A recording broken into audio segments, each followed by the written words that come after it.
Hi there bag builders, say hello to the new sewing pattern for the Tip Top Zipper Tote.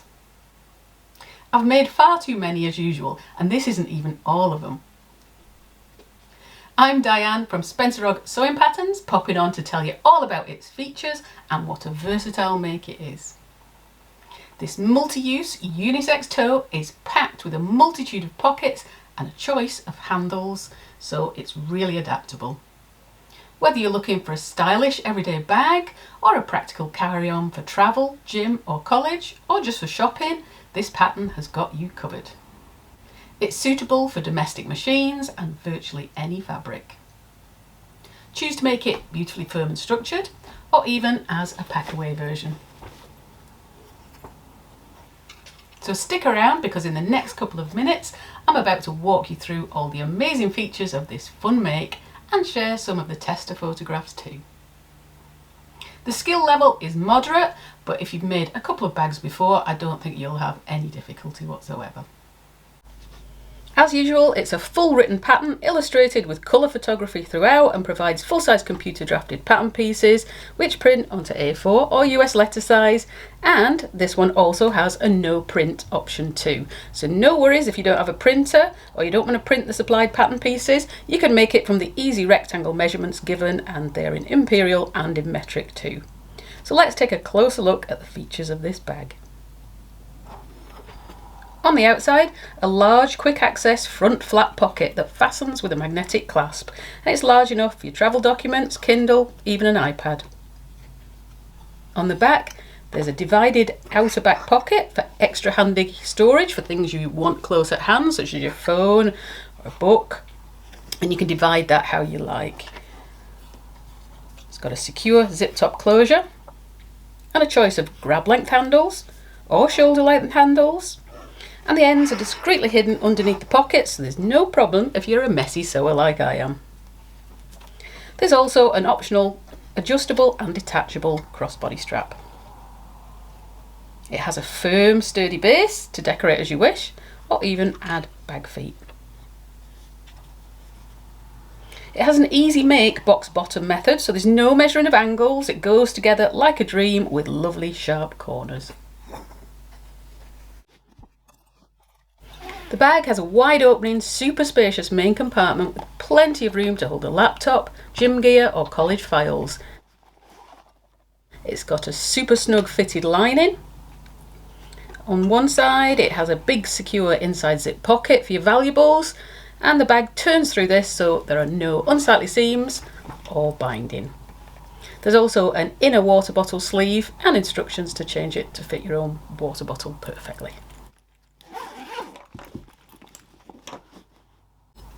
On the other side of the lining, there are divided inside pockets for phones, sunglasses, passports, leads, gadgets and more.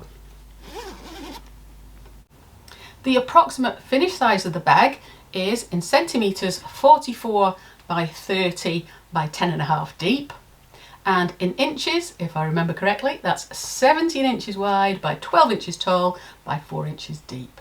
But you can easily scale it up or down too. The testers loved this tote. I think it's been their favourite so far. A few of them even mentioned that it's a lovely mindful sew. There's a mix of testers and my photos throughout this video. I had to edit them down because there were just so many. Thank you testers for all your great ideas and ensuring my patterns meet the highest standards. There are just so many uses for this bag. Just change your fabrics to suit your chosen use or style. Make it in waterproof canvas for walking the mall and grabbing a coffee. Make it in oilskin or wax canvas as a grocery tote. Made in a pretty print canvas, it's a compact overnight bag or baby bag. Use it for the gym, for school or college. It easily folds a full ring binder. Make it in vinyl for a smart office bag, and it easily fits a laptop. It's perfect for travel. Will fit all airline under seat restrictions and makes a great beach bag too when you get there. Make it in quilt cottons with a layer of foam to make a sturdy craft bag that stands unaided, or make it a nylon ripstop without interfacings, and it's a super little pack-away tote for extra shopping. You can use it as a crossbody, shoulder bag or handheld tote. It's the perfect unisex design. You can get the pattern on my website now at www.spencerogg.com. It's an instant download PDF and the link is in the text below, or just head to my website directly where you'll find dozens of my bag patterns in a huge range of designs, all with easy instructions and most with videos too. Sign up to my newsletter to get all the news on new patterns and freebies as they launch. The Spencer Ogg Facebook group is also there and it's a hive of bag making knowledge. Please head on over and join. Again, the link's below. Show photos you make and ask anything you need to know about bag making. I feel really small behind all these bags. On a slightly more sombre note, just about all of your favourite designers are struggling with piracy right now. Please support independent designers by purchasing from their official sources only, or directly from the websites if you can. And this will allow us to continue to produce the patterns that you want. All the links to my social platforms can be found in my bio and in the text below. Please do subscribe here on YouTube too, where you'll find lots of my free bag making how-to tutorials and free 30-minute makes. Let me know what you think of the new Tip Top Zipper Tote pattern, and I can't wait to see your photographs. What are you waiting for? Go sew!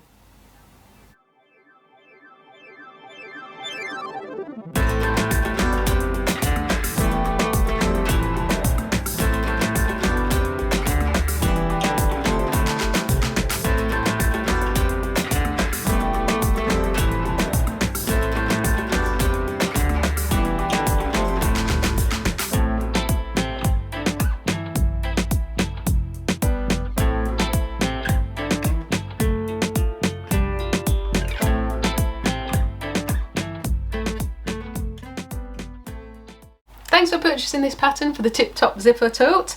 Let's move right on with the tutorial. So what are we going to need for this project? Well, the star of the show is always our fabric itself. So choosing an outer fabric, this project is kind of quite forgiving really. It'll take just about any fabric you want to try it with. Not too many layers, so nothing's building up too much.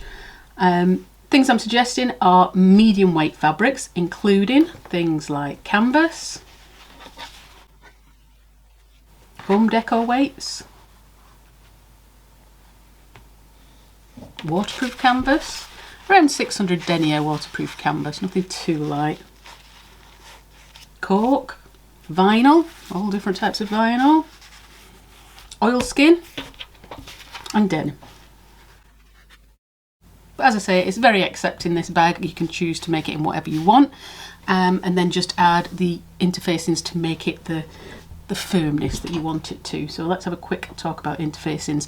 Now, if you're using something like cork, vinyl, waterproof canvas, oilskin, you're not going to need any interfacing on those. They're firm enough. Unless it's a very flimsy vinyl, you're not going to need anything on them. As I say, choose the 600 denier waterproof and upwards waterproof canvas.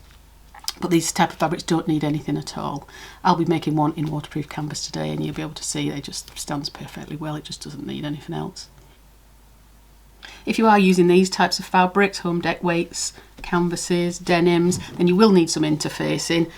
I'm suggesting that you use Decaville Light, and that will give you a semi-firm finish to it, but it'll certainly give it the body it needs for this bag, but you'll still be able to fold it at the bottom and pack it away. But you can choose anything you want, it really is up to you. If you want really firm body, you could add fusible foam or foam stitched on, and that will make the bag stand totally unaided and give you a big substantial bag. You might want to just add a little bit of fleece or compressed fleece, and that'll give it some squidginess. As I say, choice is kind of yours. Audition your fabric. I always grab my fabric and stack it with the interfacing or stabiliser that I'm planning on using it with, and see how that's how I want bag to finish. This bag is only 2 layers, so if you stack your outer with your interfacing and then with your lining, you're going to see how your bag's going to be at the end. So do your auditioning first.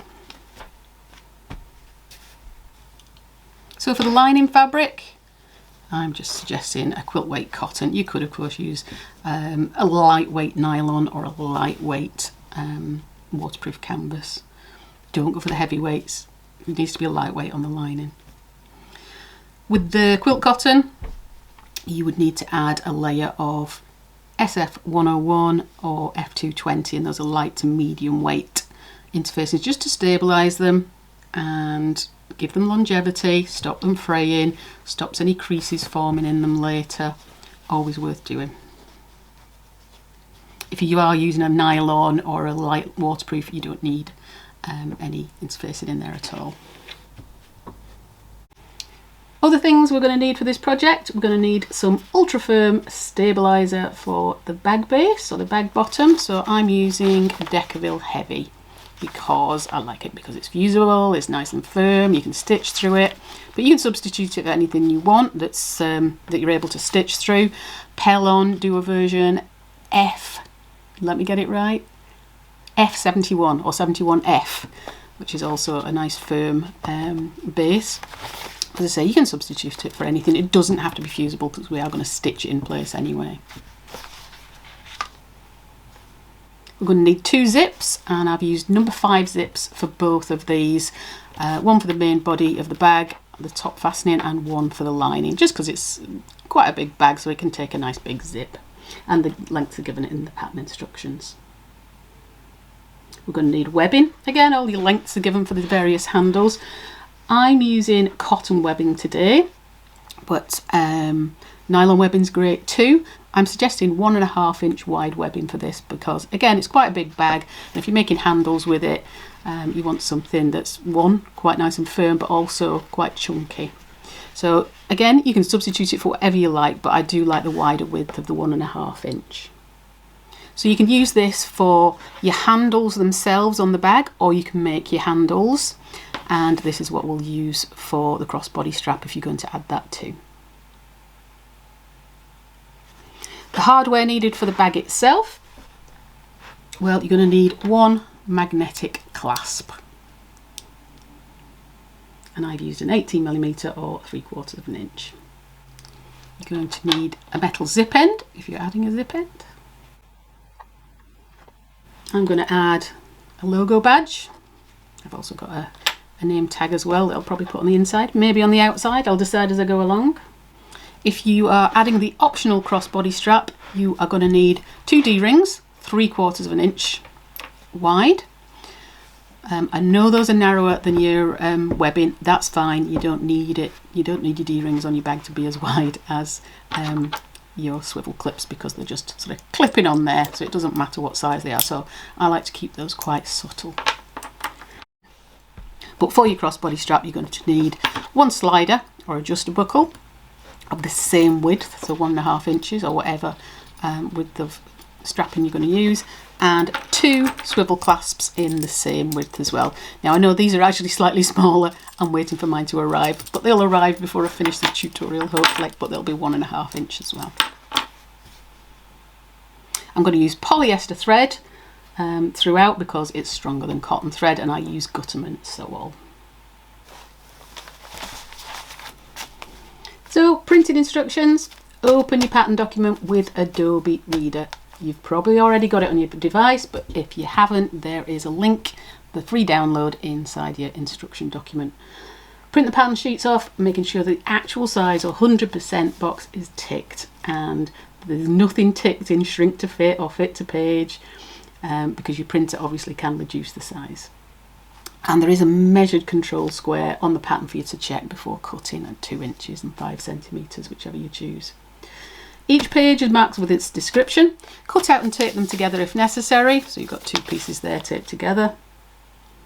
And the instructions are all on the paper pattern pieces themselves, so hopefully that's nice and simple.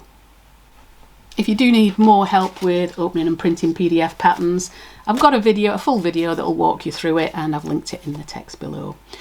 All the links throughout this document are linked in the text below and in the instruction document, so either head to the instruction document, or if you can't see it on screen anywhere up here, go down, just scroll down, and you'll find it in the text below this video, and you can just click on it and get to the right video. If you need help with choosing your fabrics suitable for any bag making, I've got an explainer video on that too, and I've linked that below also. So just a few tips for the pattern before we start. As we've already discussed, if you're using firmer fabrics like cork, waterproof canvas, firm vinyl, waxed canvas, you don't need any interfacing on the outer pieces. So you can make the bag firm or foldable. So my suggestions of interfacings are a suggestion only. You can choose from firm interfacings, even foam, and the bag will stand up on its own, or just use soft interfacings or no interfacings on a waterproof canvas and the bag becomes foldable and easy for you to store away. So the choice is yours. Now this one I've provided paper pattern pieces and measurements because it's such a big bag and there's some big oblongs in there. But please stick to one or the other. Don't mix the two in case your printer scales something on some pieces and then you measure differently on another. So stick to either measurements or the printed pattern pieces. If you are using the measurements, by the way, just note please that the front pocket and the outer front pocket flap do have a curved edge, and it's the same curve on all of them. So if you just print one of the pieces off and use that curve just to curve those pieces on the corners if you've cut by measurements.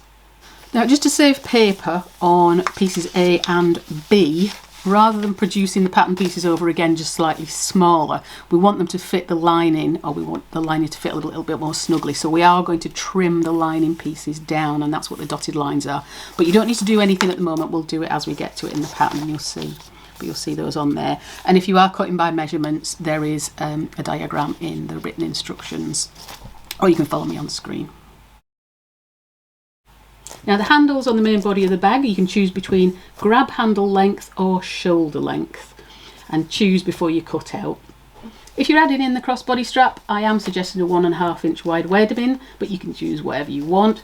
But please stick with the D-rings on the actual bag as 3/4 inch wide, because we're kind of trying to keep them discreet and we were trying to keep those edges quite narrow.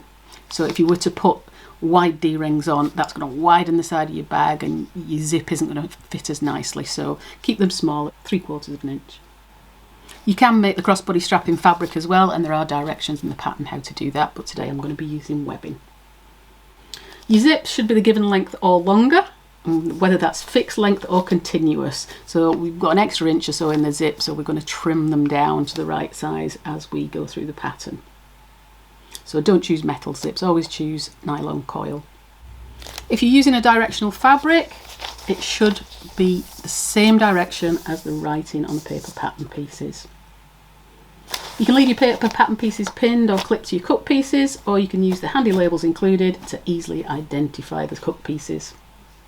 As usual, backstitch at the beginning and end of every seam, trim loose threads as you go, press at every stage, because the more you press, the smarter your finish will be at the end.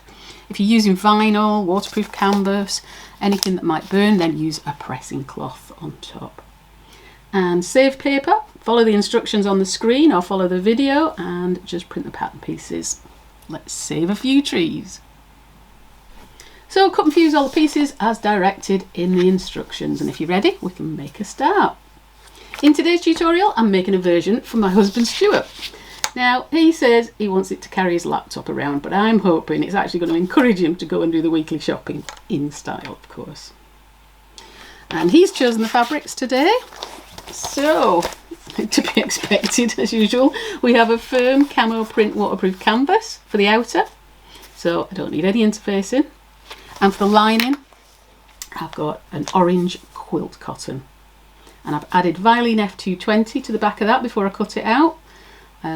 Or SF101, just a medium to lightweight interfacing. I have cut a couple of pieces in contrast fabric, just for the inside pockets and the back of the flap, things like that, and I'll decide which way around I'm going to use them as I get there. So whether I use a plain flap or whether I go for the camo, let's see what it looks like when we get to that stage. I'm using this super chunky cotton webbing today for the handles. It really is pretty thick, but that's what he wanted. It will make nice firm handles actually. So talking of handles, let's make a start with those. So I've cut 2 lengths of webbing ready for my handles, and I'm making the grab length handles, so that's the shorter ones today. So seal the ends of the webbing. If you're using nylon webbing, you can singe it with a lighter. I'm using this cotton webbing, so the lighter isn't going to work, so I've just zigzagged the ends to keep those nice and neat and stop them fraying. So we're ready to attach those to the outer. So take your first outer panel A, and that's the one in outer fabric, not lining. And I'm going to notch the top and the bottom at the centre, or mark them, and I've done that on both pieces A and both pieces A in the lining fabric as well to save me time later. So lay it out right side up, uppermost, and I'm going to position my handles. We want them the right way up, sticking up out of the top of the bag, and we want them 4 inches down from the top edge. So I've used a quilt rule to draw a line. I've already got my centre line drawn, so it's easy for me to measure a distance apart. So I've got 4 inches down, and then I'm going to place my handles on top of that line. So make sure they're not twisted. I'll go in here, and we want them centrally but 4 inches apart, or 10 centimetres apart. So from that centre line, it's 2 inches to the start of the webbing. Or your made handles if you've chosen to make them yourself. They're applied in exactly the same way. So 4 inches down and 4 inches apart centrally. So I'll clip those in place. And then we're going to use a box stitch to attach these. So I will try and include a diagram here of how to stitch a box stitch without having to take your needle out. I'll explain that in a minute. Okay, make sure you're not twisted here. You can of course fold that in half at the top and stitch it down if you wanted to make a much firmer handle, but this is really firm as it is, so I'm going to leave that as is. Grab my other panel, do exactly the same thing before we stitch it on, and then I can just make sure they both match. So again, 4 inches down and 4 inches apart, so 2 inches either side of the line, the central line. And then we'll just check that they match before we stitch anything on, because there's nothing worse than ending up with one handle longer than the other when you've finished and you haven't spotted it till then, or one's just slightly off. That really annoys me, and one's like off that side and they don't match. Well, there's worse things happen at sea.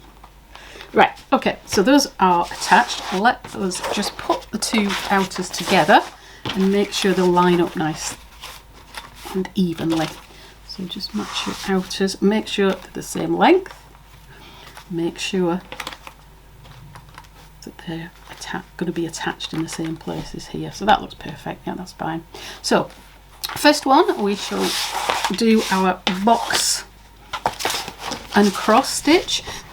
So as I say, I'll put a diagram up somewhere, hopefully, but we're going to stitch a 1 inch cross and box stitch. So to do that without having to take your needle out, I start at the outside edge, down, across, back up, and then diagonally across the bottom again, so you've got 2 lines of stitching to make it nice and firm in the bit that's hidden, and then back up the diagonal and across the top to finish. But as I say, I'll try and put a diagram up here so you can speed it up or slow it down. So I'll do that on all 4 pieces. At the moment I've just got a regular needle in my machine because I'm stitching these on, so what a nice firm, I've got a jeans needle in at the moment actually, because this webbing is very tough. I will be changing to a microtex needle afterwards because of the waterproof canvas, and I'll just use a wideish stitch length 2.83.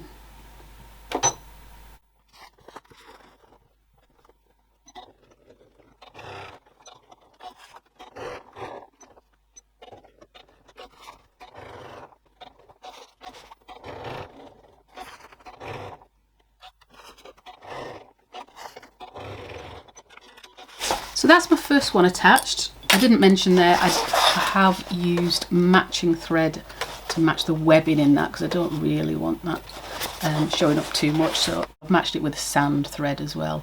again, I'll change to khaki afterwards. Don't worry too much about them being perfect because these are going to be covered up by the pockets anyway. It's just to make sure that they're nice and firmly attached. You won't really see the stitching afterwards. They've got the flaps and the pockets over the top.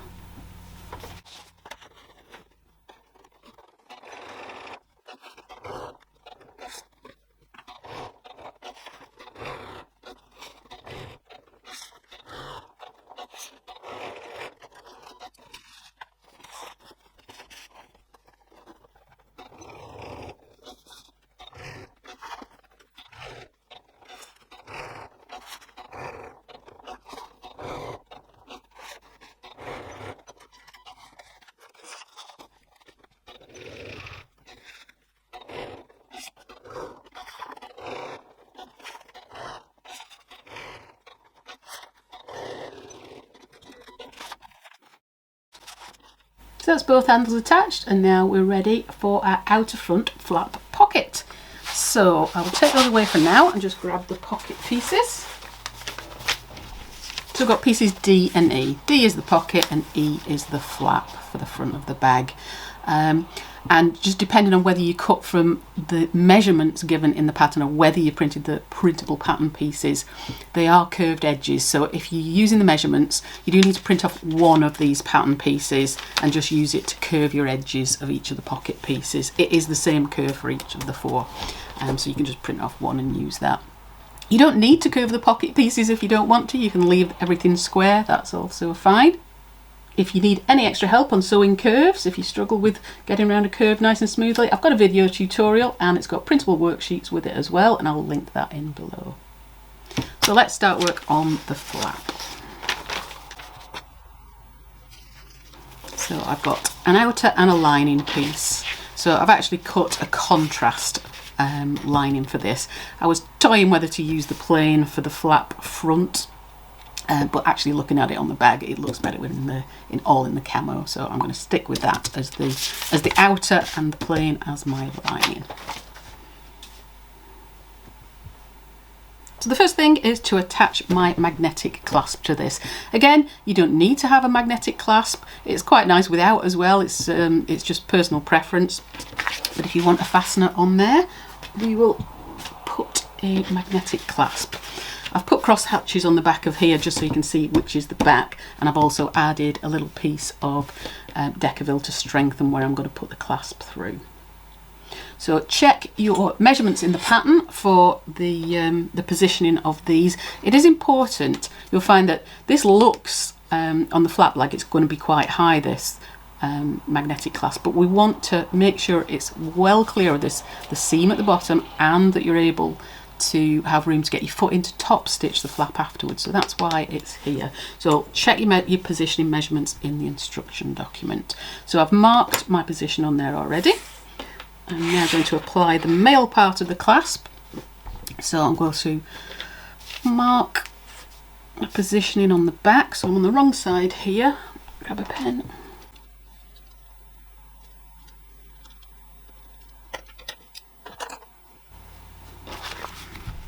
And I shall slit through that.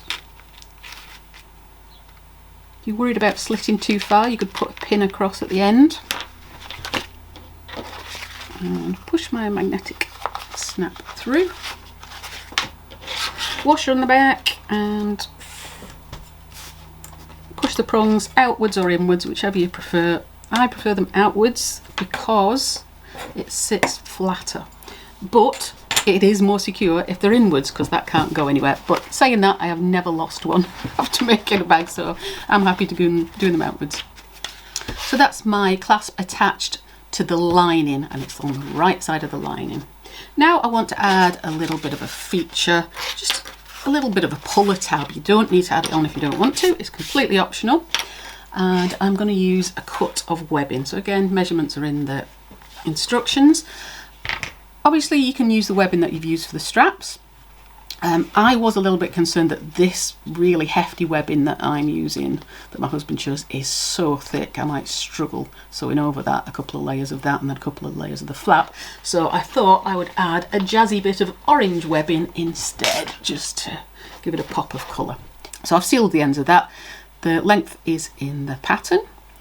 And we're just going to fold that in half and baste across the top just to hold it in place, and then we'll be attaching it here. You can do it this way, or just on this one I thought I'd give it a little bit of extra interest and spread the ends out. So you can have it like that, or you can have it like this. So let's do this. I'll measure it in a minute. I've singed the ends, as I say, to make sure that they don't fray.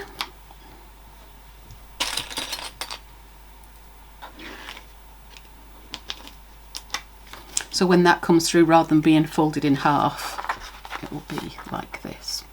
So just a little more interesting. So I'm just going to measure it to make sure I am central. And it's nothing like, let me fold that in half so I'll make sure that I am central. Try that again. So I'll just baste across there to hold it in place within the seam allowance, so less than the seam allowance for now. I've changed the colour of my thread to khaki now so it matches, and I've got a microtex needle in there.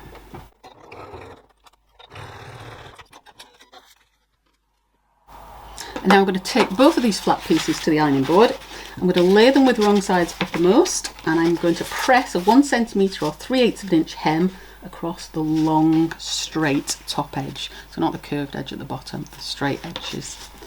So I'll nip to the ironing board and do that. Not quite sure how well it'll work in waterproof canvas, but let's take a look.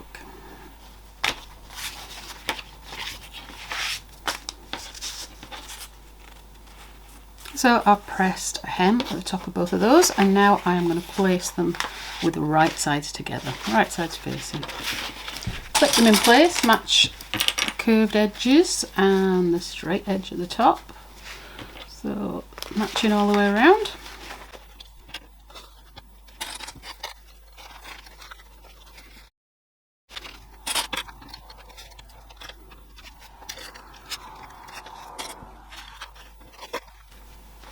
We do want this folded edge at the top matched very neatly, because we're going to turn it through there and then stitch it together, and you'll see that top edge, so make sure it's nicely aligned at the top.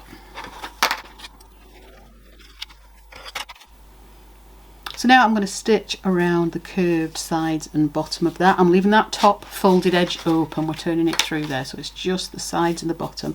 So I'm stitching with a 1 centimetre or 3/8 of an inch seam allowance. You can draw it on if you want to. If you're worried about your curves, you can draw not very well. I'm going to draw that on before you do it. I do often recommend that if you struggle with curves. It makes things a lot easier. Do it better than I did, obviously. So let's stitch that.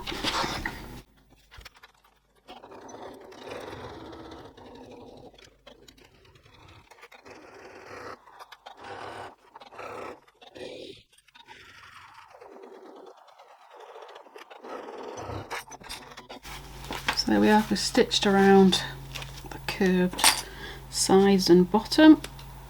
Our top is still open here. I'm going to turn it through, but before we do, I'm going to snip into the curves and trim the seam allowance just on the curves, just so there's no bulk forming in those corners when we turn it through, curved corners.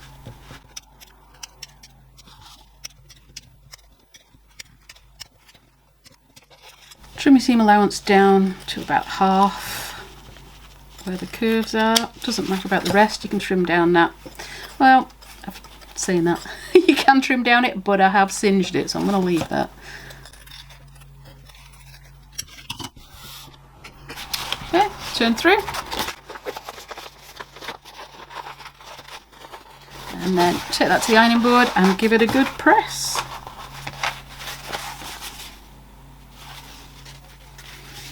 So I'll press that nice and neatly.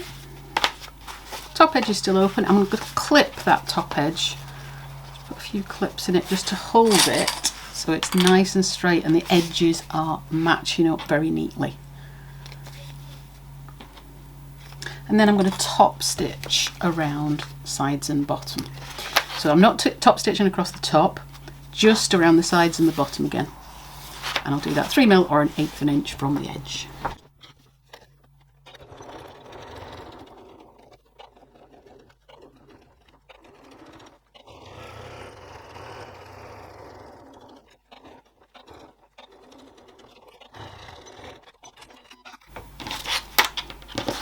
trimity trim.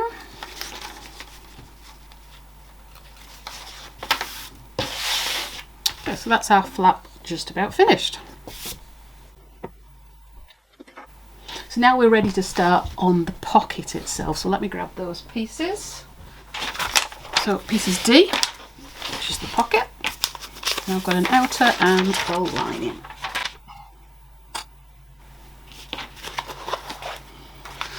So you can add a badge to this pocket if you want to. I have toyed with adding a handmade badge, but it's not really showing up very well on there. So I think I'll just leave it because I've got this orange tab here. So I think that's enough. I'm going to leave, not put a badge on there, but you can put one on either centrally down here.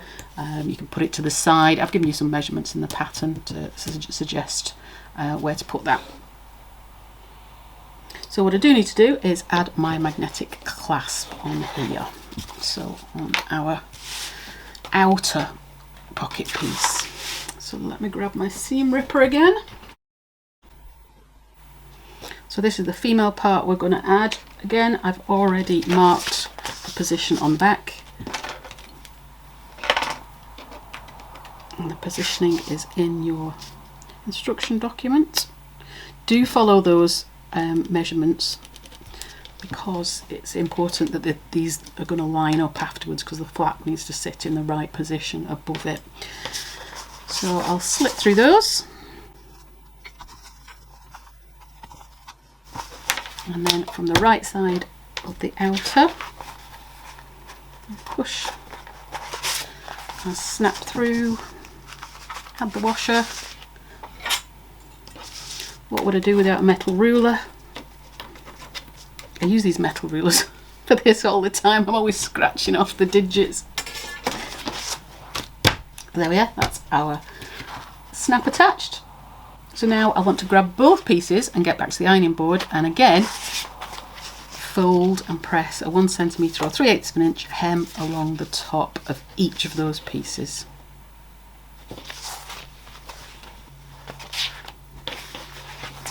So yeah, that's a hem pressed on both of those.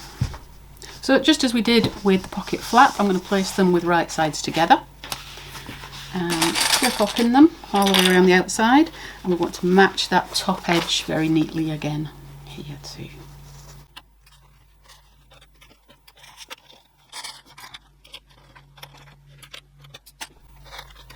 So once again, I'm going to stitch down both sides and the curved bottom with a 1 centimetre or 3/8 of an inch seam allowance, leaving this top edge open again. I'm going to turn it through there, so sides and bottom.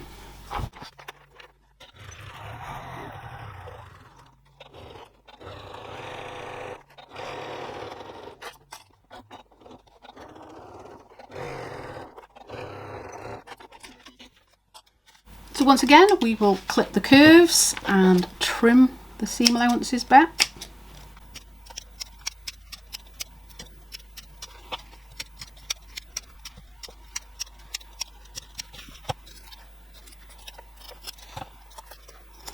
And then we'll turn it through and take it back to the ironing board and give it another press before we top stitch the top edge.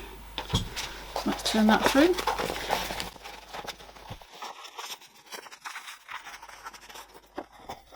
And I'll nip to the ironing board again. So that's pressed nicely. We're still open at the top edge. Just clip that in place again, and we're going to top stitch that top edge closed now. Make sure it's nice and aligned. Make sure there's no bits sticking out like there is there.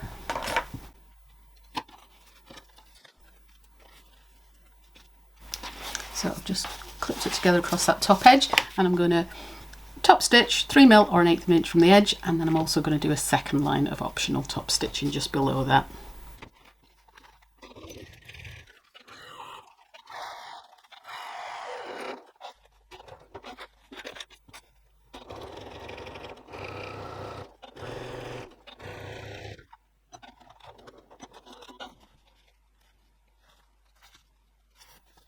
So now we're ready to attach that to our front along with the pocket flap. So let's grab my piece A with my handles attached, just one of those outer fronts. I'm going to grab my pocket piece and my flap. Now I'm going to clip the flap onto the pocket piece, and this will help us to make sure everything is going to line up. I'm going to place that onto the body of the bag, right side up, so everything's right side up, and I want that to be central. Central across this way and central across that way. So let's get a ruler and start measuring.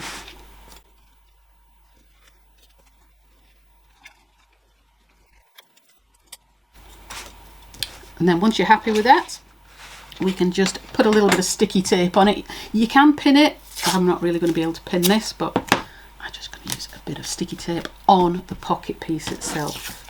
I'm not going to put any on the flap because I'm going to remove the flap. So take that flap off. We're just going to stitch the pocket piece on for now. And now I'm ready to stitch that. I'm going to stitch 3mm or 1/8 of an inch from the edge all the way around sides and bottom, not the top, we're leaving that open.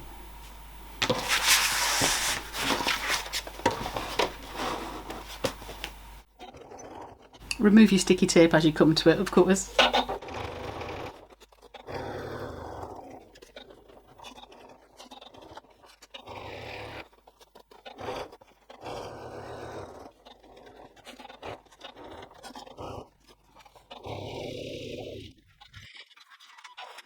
There we are, so you can see that your handles, or the ends of your handles, are disappearing inside, so you're not seeing the ends of them.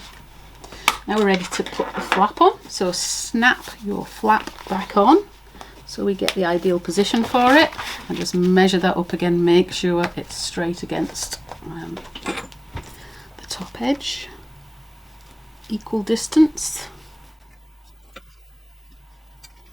because it can turn a little bit.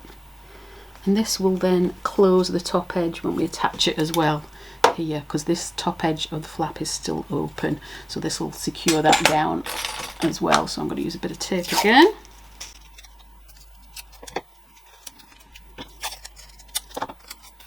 I've got some long clips here, I don't know if they're long enough. No, not long enough. Stick with the sticky tape.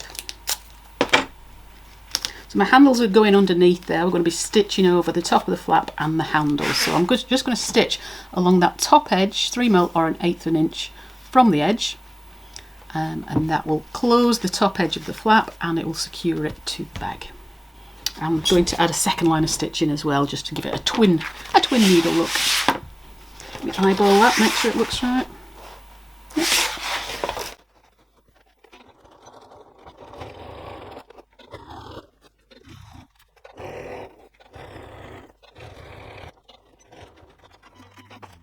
I'll do that second line of stitching now as well. I'll just take those off, have a peek underneath, make sure you've got plenty of room there.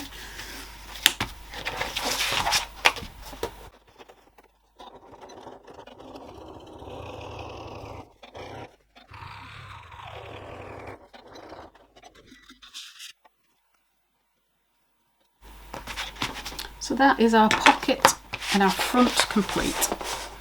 So there we are, we've got our nice little pull tab, we've got our fastening pocket, and plenty of room to get anything in there, and your handles are disguised inside that pocket now. That gives a nice firm hold to the handles. So let's move on to the back slip pocket. So moving on to the outer back slip pocket. So this is pieces C in outer and in lining. And this time I have already been to the ironing board and I've pressed a hem at the bottom of each of these pieces. So one long straight edge, and this is going to be the bottom of the pocket this time. So very simply, we're going to lay those right sides together, flip them in place, again lining up particularly the folded edge.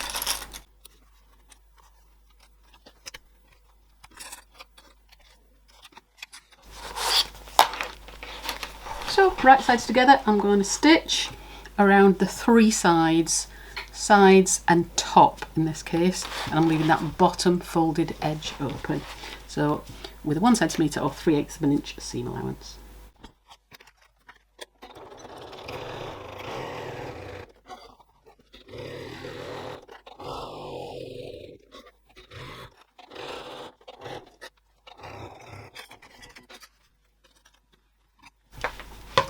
So I'm stitched on the three sides, The long folded edge is still open. I'm just going to snip the corners off just to reduce bulk. I always do 3 snips because it's not just that centre bit that gets stuffed in there, it's these little bits of the seam allowance next to it as well. We'll turn that through. And yet again, I'm running across the room to the ironing board to press that nicely in place. I'll be back in a moment. So we're pressed, bottom edge folded in and pressed neatly. I'm going to put a clip on that for the time being. Now that is our bottom edge and that's staying open this time. We're going to top stitch the top edge 3mm or 1/8 of an inch from the edge, and then I'm going to do a second line of stitching to give it that look of twin needle on here too.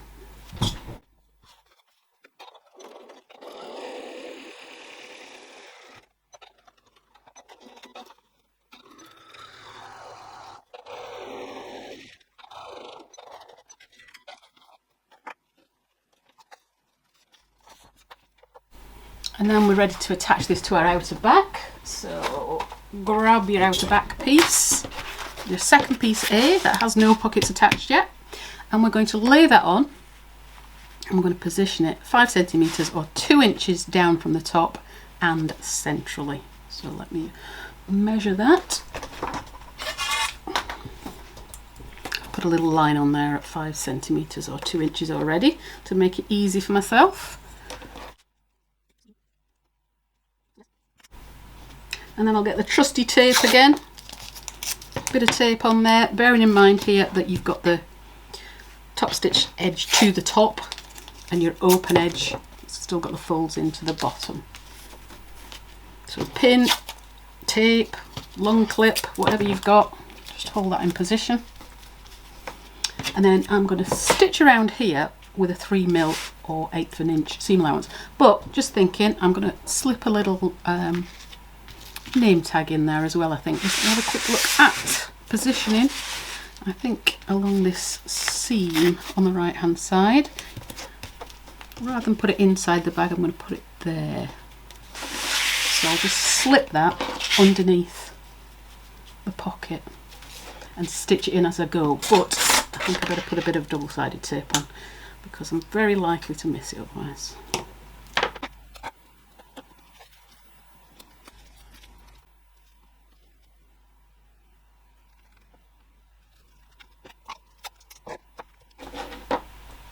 So I'll stitch along those 3 sides, leaving the top edge open, 3mm or 1/8 of an inch from the edge.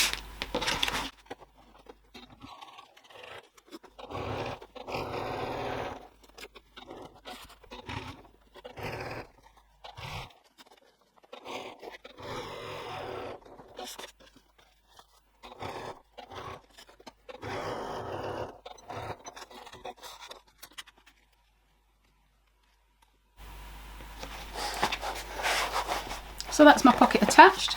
You can leave it as a whole larger pocket, but I quite like to divide this one because it's a nice place to just drop your phone in later. So I'm going to stitch 2 lines. You can just make it 1 if you prefer, but I'm going to stitch 2 lines of stitching up the centre there. I might just draw it on first though, because I'm very good at doing wobbly lines. You can see I've got my line still there from the centre point, so I'm going to use that. You can divide it into as many as you like, really. You don't want to make it too small because it'll become unusable. These are just perfect for the size of a phone. So I'm going to stitch up from the bottom on one side of the line, across the top, a couple of stitches across, and then back down the other side of the line just to give that twin needle look in the middle.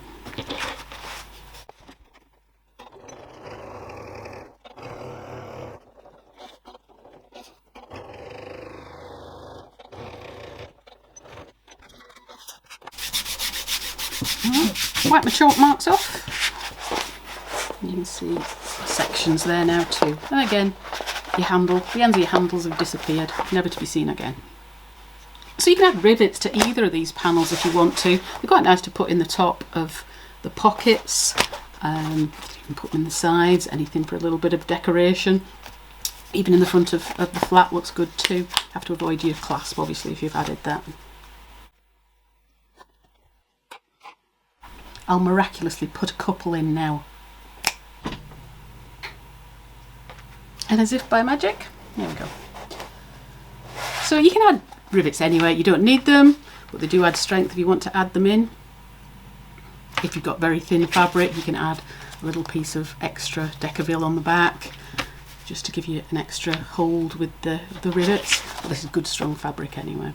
So that's my back finished, and now I'm going to start on my base panel. So we're going to prepare our base first. So I want piece B in outer fabric, and I want piece J in my stiffener. And in my case, I'm using Decaville Heavy. So I've taken my piece of Decaville Heavy and I've fused it to the back of my base piece in outer. So this is the outer, it's not the lining, we want it attached to the outer fabric. So I've attached it to the reverse, I've just fused it on. It doesn't have to be fusible, you can stitch it on if you want to, and we're going to put some decorative stitches on here anyway, so it'll be held on quite firmly. I've marked the centre of each long edge on both sides, and I'm making the base in a plain green as opposed to the camo, just so it stands out a little bit. They do look nice, these bags, if you make it in a nice bright colour on the bottom. It's quite fashionable at the moment as well, having a bright pink base on a bag or a bright yellow base on a, you know, a darker bag, and it looks really good. So I'm going for the plain green. I'm going to put a few decorative stitches on here. You could put some rivets on it, you could put some bag feet on it, you could put any kind of decorative stitching, whether it's cross hatching or a few lines, or you could indeed just leave it plain. Doesn't matter. If you are putting bag feet or metalwork on, stay at least an inch away from the sides, just so you've got room to stitch your seams. So I'll just draw on a couple of lines, get myself a centre line and work from there. I'll just do a few random lines on this one for speed.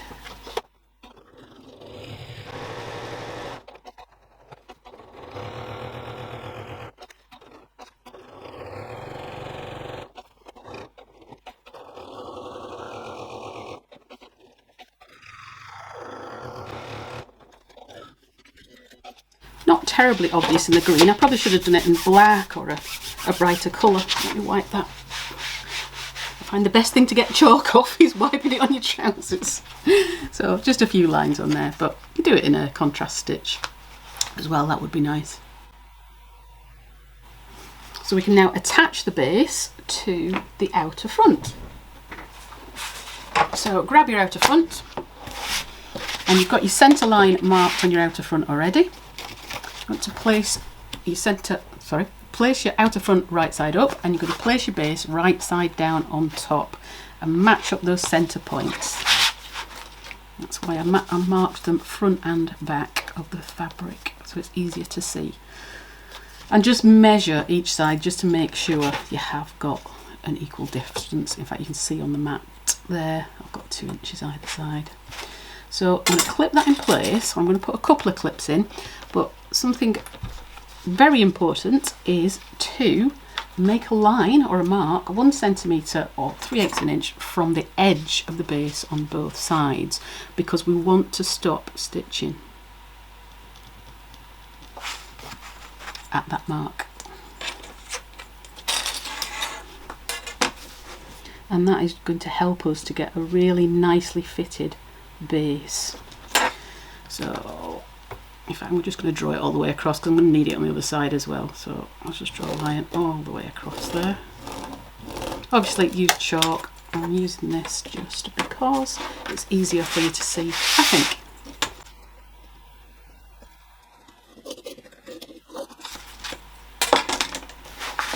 So I've drawn a mark 1 centimetre or 3/8 of an inch away from the end of the base on both sides.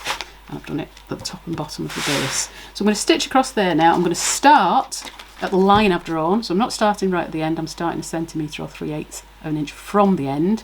I'm going to stitch all the way along to the other mark with a 1 centimetre or 3/8 of an inch seam allowance. Now, let me put another couple of clips in. And do not forget to stop. Whatever you do, don't forget to stop. Keep telling yourself as you sew along.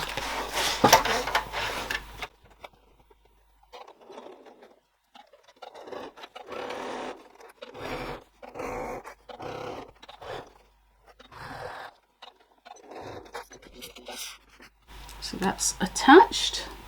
Now I'm going to grab a pair of scissors, and again this is important to get a really nice base.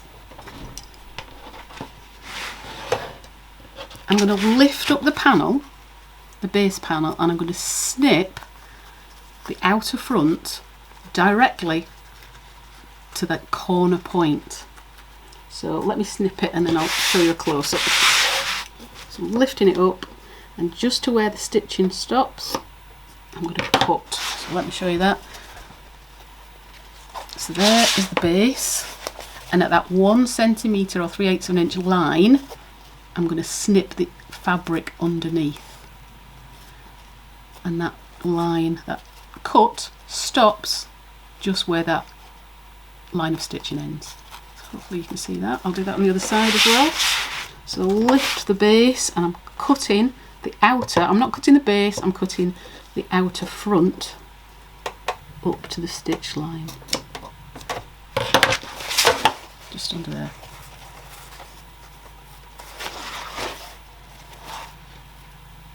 So the base is intact, it's the outer front that we've snipped underneath. And that'll just help you get around that corner nice and easily. I'll show you what that does. When you come to stitch it, that'll open up nicely and allow you to stitch it very comfortably and easily. So let's put the other side on. So I'm grabbing my outer back, lay that right side up, move those scissors, and then let's open up the panel, the base panel, and I'm going to lay that base panel right side down on the outer back now. Line up that centre mark, grab a clip, make sure you're very central. Yeah, and make sure obviously all your sides are lining up together. You look pretty good there. Put some more clips in.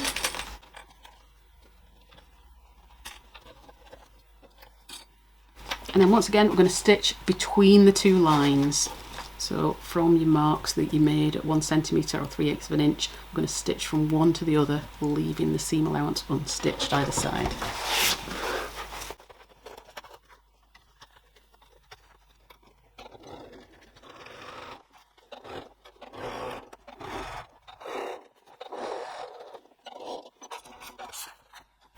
Again, lift up the base and cut the outer back, snip the outer back up the seam allowance to where you stopped stitching.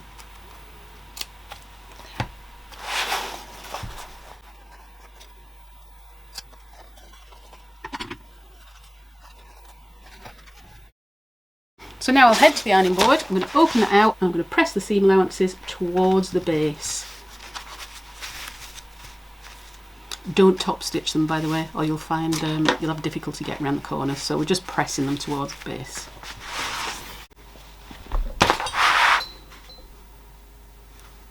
That's my base pressed. Seam allowances towards the base, and that's starting to look really nice now. I'm really pleased with that.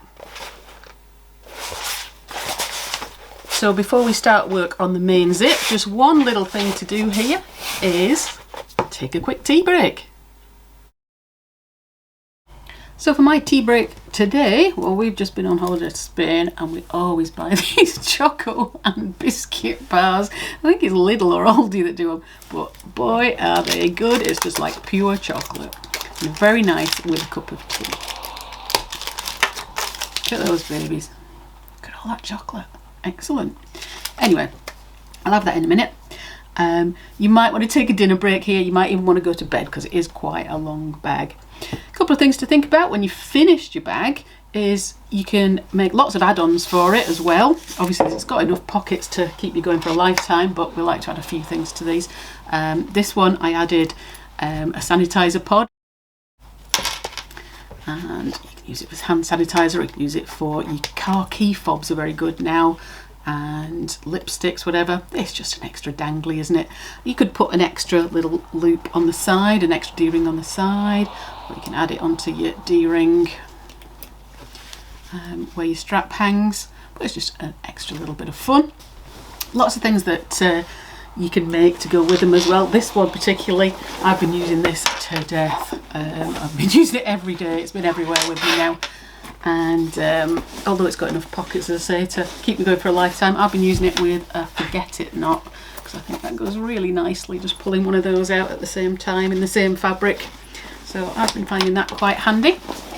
Not that it needs anything with it, because it's got enough of its own, but I always like the little extra add-on.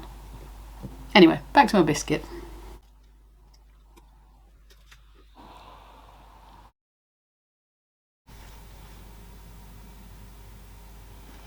So tea breaks are over and it's time to prepare our main zip. So take your main zip for the top fastening. So that's your main one, which is the longer one, not the lining zip. Your measurements are all in the pattern instructions. And at the open end of the zip, I'm going to mark a line 1 inch or 2.5 centimetres from the end.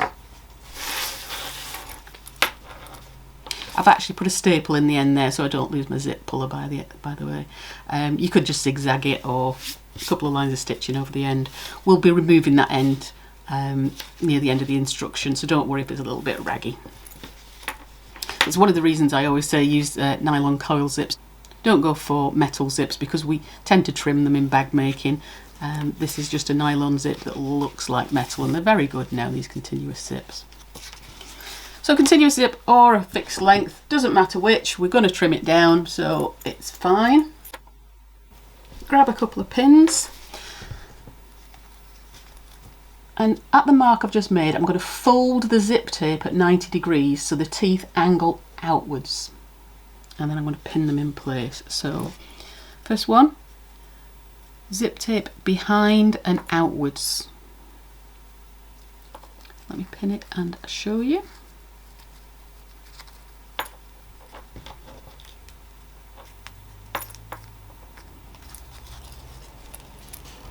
Hopefully you can see that. So my tape is now angling out at that 1 inch mark at 90 degrees, and the fold is on the top edge there, and that will disappear into the seam of my bag and you won't see it. So I'm going to do the same on the other side. Make sure they're lining up nicely. So that's my 2 pinned in place. Let me double check they are straight. They do need to line up nicely. Fine. So now I'm just going to tack or baste along the outside edge of that zip tape so you don't see the stitch line afterwards, just to secure this little bit in place, just temporarily until we get it into the body of the bag.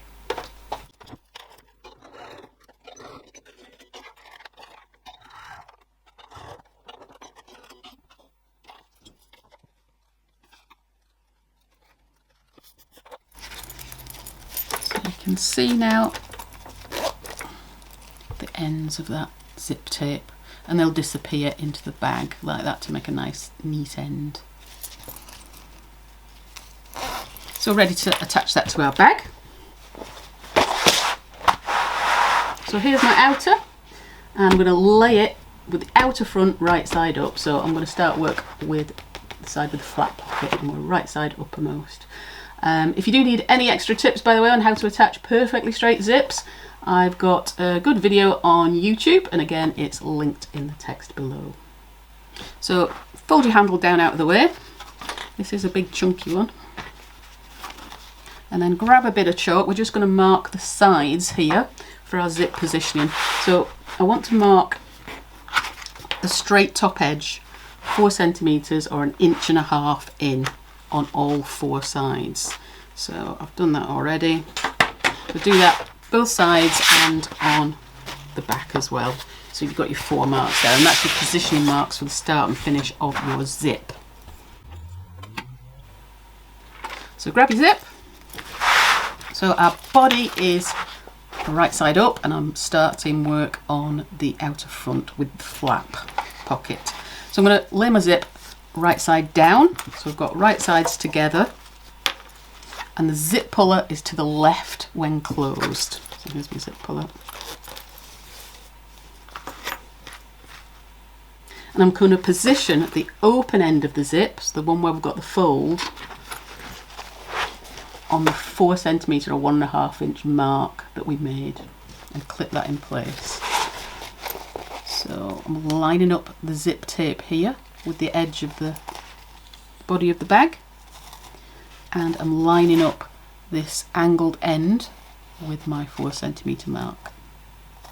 Clip it in place.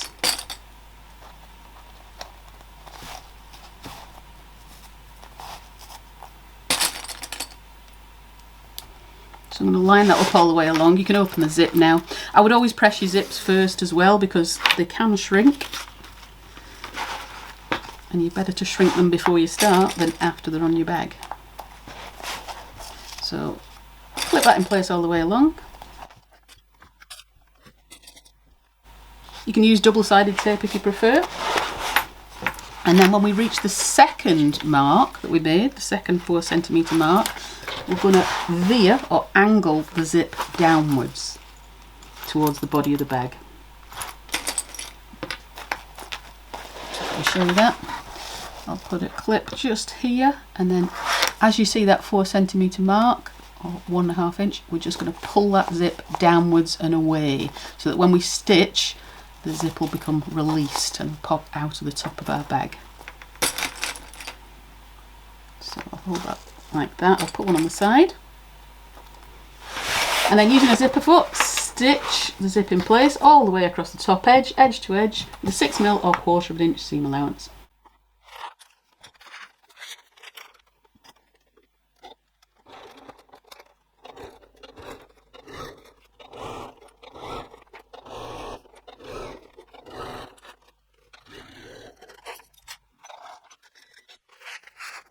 So that's one side attached. Just tidy that up, and you can see my angled edge starts on that chalk line, and on this side I'm veering the zip downwards at the second chalk line. So I'll close my zip up, and then I'm going to attach it to the other side. Let's push those handles out of the way again. I don't know what I'm attaching these ones to. I might have to use a bit of sticky tape actually.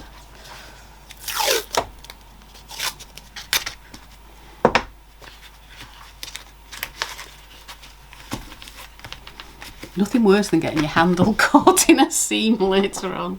Okay, so I'm going to take the free edge of the zip tape. I'm going to lift that up. So I'm now going to place that on top of the outer back. So again, I've got right side of the outer back against right side of the zip.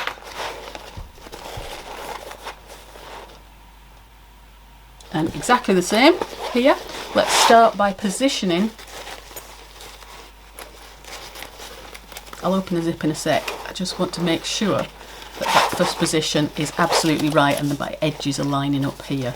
So, grab a clip. So, 4cm mark. I want to make sure that the side seams are lining up. Yeah. Okay. Right, let me open it, then you can see it better. Okay, so there is the other side of our zip now placed on the outer back. So I'm going to go ahead and clip that all the way along again. So this is where you can see you need a bit of a long zip tail here. It just gives you extra manoeuvrage.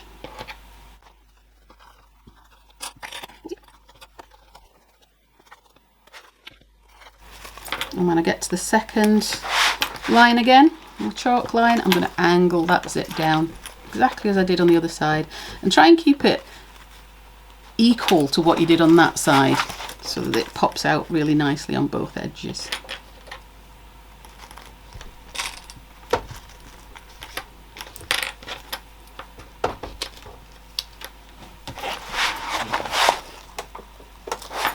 So you can zip that up again, make sure everything's falling in line. And again, I'm going to stitch across, oh my tape hasn't worked, does it? I'm going to stitch across that zip edge with a 6mm or 1/4 inch seam allowance again, all the way across from edge to edge.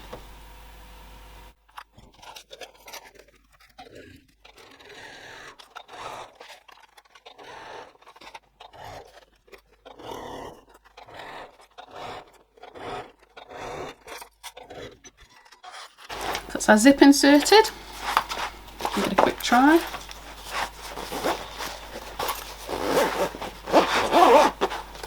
Yeah, you can see my edges are lining up nicely. So we're ready to join the side seams now. So with your zip closed and making sure nothing is twisted, I've folded the outer front onto the outer back. Our bag's in the correct position, but inside out. And I'm going to clip or pin the side seams. So just match those up. They should match beautifully. We haven't cut anything. They've been cut from the same pattern pieces, so it should be an exact match.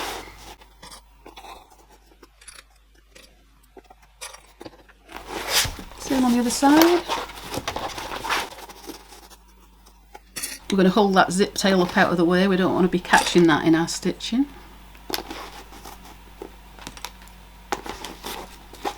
Pull that up this way.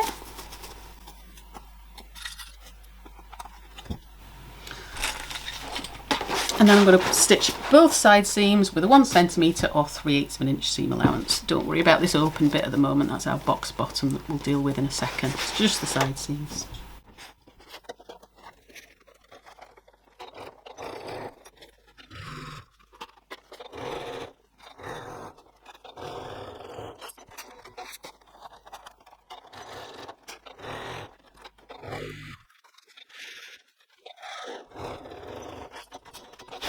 Just a note on those side seams as well, it is important to keep them at the given width of 1 cm or 3/8 of an inch, because the base is calculated on that being 1 cm or 3/8 of an inch. So if you take more or less, that won't fit.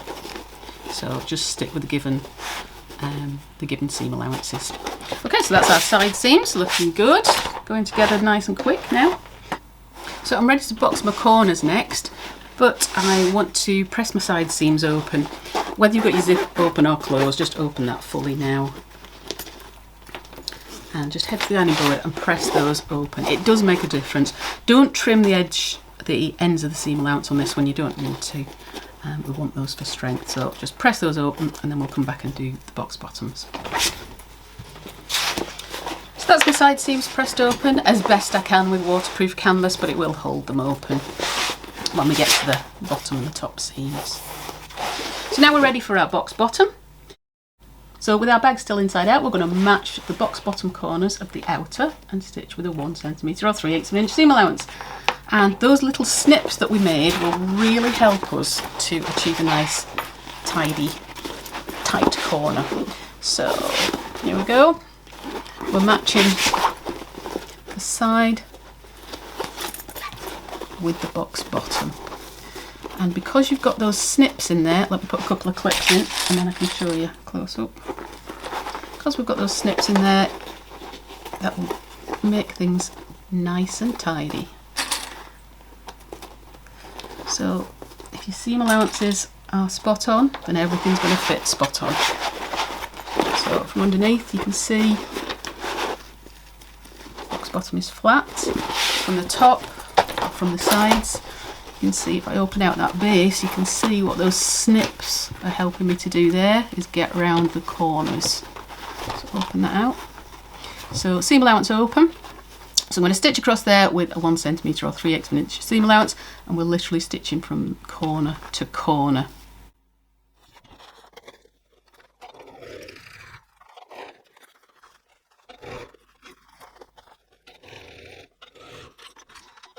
That's the first one done. So you can see, nicely done with no puckers.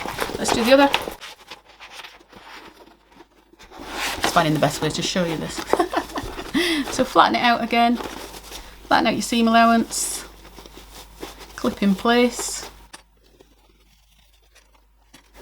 Your snips are opening up those corners nicely for you. See that? And then we're stitching across there once again with a 1 cm or 3/8 of an inch seam allowance. Make sure you've got lots of clips on there and nothing's going to move.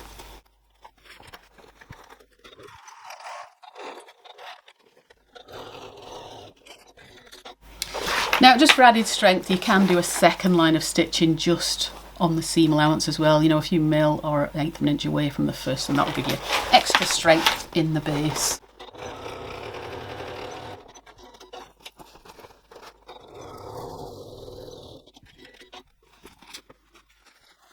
So we're virtually complete with that. Now we just have the option of whether to add the strap carriers or not. If you want a crossbody bag, we're going to add the strap carriers here. If you don't want the crossbody strap, you don't need to add this bit, and your outer is virtually complete. So let's put that to one side and start work on our strap carriers, and they're pieces L. So as I say, the crossbody strap is completely optional. If you're adding the shoulder length handles, you probably don't need the crossbody straps too. It works better with the short grab handles, and then it looks nice, and it is very handy. So grab your D-rings and your pieces L. As I say, 3/4 of an inch D-rings, don't make them bigger, because that's the space that's allowed at the end of the zip to put those in to keep them quite unobtrusive. If you put a bigger D-ring in, it's going to try and open your bag at the sides more, and your zip isn't going to fit quite as nicely. Strap carrier pieces L. I'm going to take those to the iron board, and I'm literally going to fold the sides into the centre. Now, unlike a strap, we don't want 4 layers of this.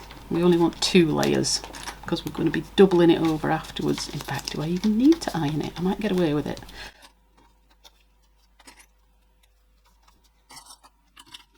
So literally just folding into the centre.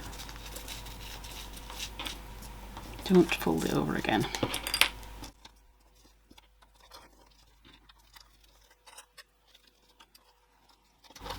These strap carrier pieces, by the way, you don't need to email me.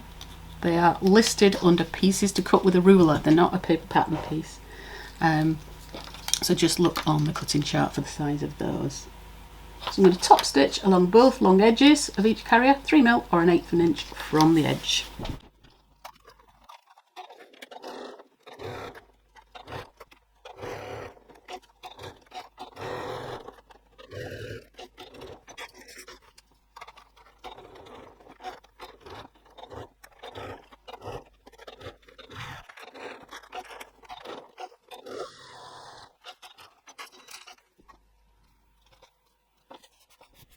You can of course use webbing for these if you prefer, a 3/4 inch wide webbing, or you could even leave them off and rivet them on the outside of the bag afterwards with the straps of leather.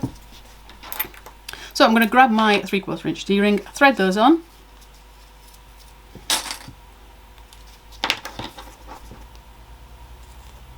So I'm enclosing the raw edges in the middle. So this is why we don't need to double it over again, unlike a strap, because you're doubling it over this way, so you don't want to bulk it up too much, so that 2 layers is plenty. So now I'm going to stitch close to the metalwork just to keep that in place. You could add a rivet at the end if you prefer. I'm going to put my zipper foot on the machine because I'll be able to get in a lot closer.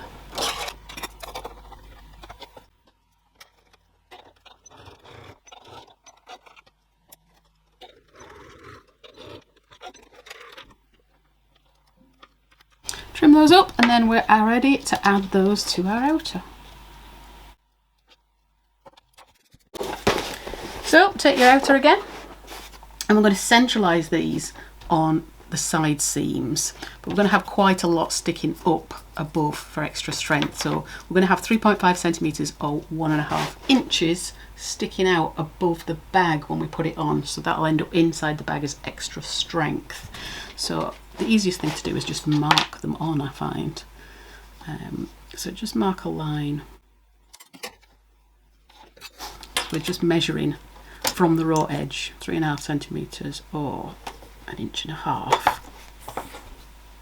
So this is what will be sticking above the bag, and this is what will be buried inside the bag for strength. So on your side seam, you can do this with the bag inside out, right way around, wrong way around, whichever suits you.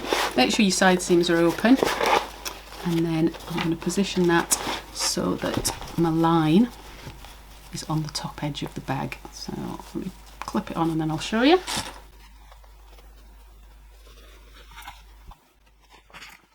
So if you can see that, I'm not going to turn it the right way through because there's plenty of room to stitch it. So you can see The D-ring is facing downwards into the body of the bag. We've got this quite a long strap, 3.5 centimetre or 1.5 inches sticking up over the top of the bag, and I'm just going to stitch within the seam allowance here just to affix it in place. Make sure it's central on your side seam.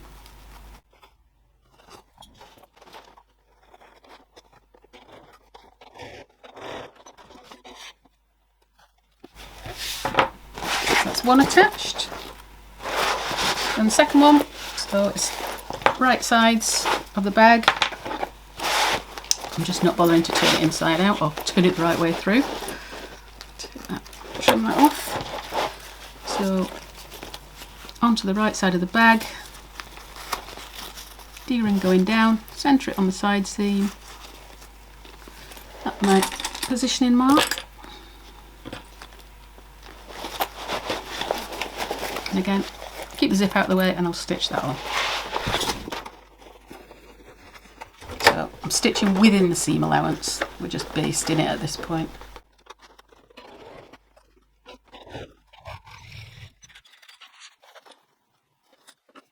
So that's my strap carriers attached and they're sitting nicely inside the bag on the right side. So that's our outer just about finished, and we're ready to make a start on the lining. So we're ready to start on the lining, and just before we start putting it together we need to prepare our two main lining pieces, A and B. To save paper I've used the same pattern pieces for A and B, outer and lining, but we're going to trim the lining pieces very slightly, and you'll see the dotted lines we're going to trim them against, and that's so that our lining will fit much more snugly and beautifully inside our bag. We don't want any baggy linings. If you prefer, you can print them off twice. I've just cut everything out the same size, my outer and my lining, and then I'm going to trim them off. If you prefer, you can use the pattern pieces for your outer, cut them out, then trim them down along the dotted lines and cut your lining out to those, but I just find it's easier to cut all four together. So I've cut them full size and I'm now going to trim them down. So piece B, which is the base, we're just trimming a 1/2 inch off here, so it's just literally along the dotted line. Nice and simple, and that will make it fit so much nicer. Done, that's one. And then A, you've got 3 lines on there. If you are cutting from measurements, by the way, just in this portion in the instructions it gives you a diagram of how to cut. It's just 1/4 inch from each side at the bottom and 1/2 inch from the top, but it is quite a simple way to do it. So I'm just going to trim it with my scissors.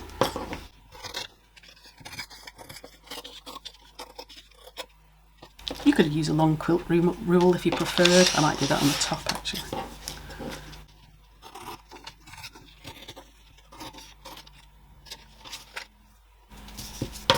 That's not very good, is it? Let's do it. I have got them on a board, haven't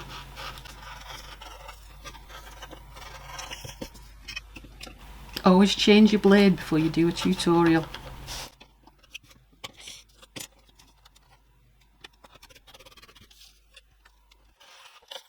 There we are, and that will make such a huge difference to the fit of your lining, and you don't need to bother adjusting seam allowances or anything else then.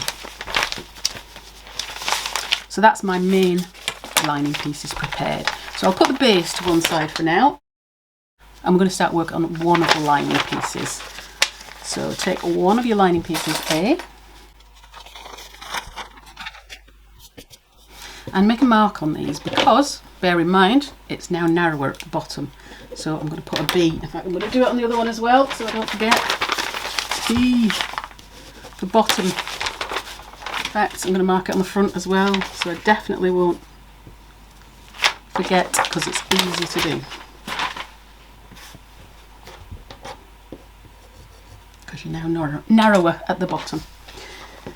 Okay, so the first thing we are going to do is we're going to slit this piece across.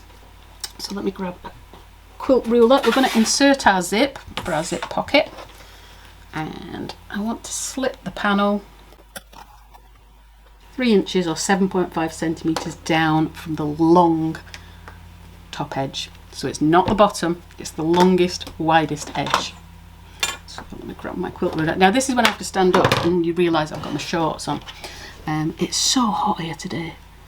I was trying to hide behind the desks and nobody knew I got my shorts on underneath. I'm not selling my knickers though, that's a start. Nice clean cut. We don't want any jaggy edges. I've got a jaggy edge, I'll tidy that up.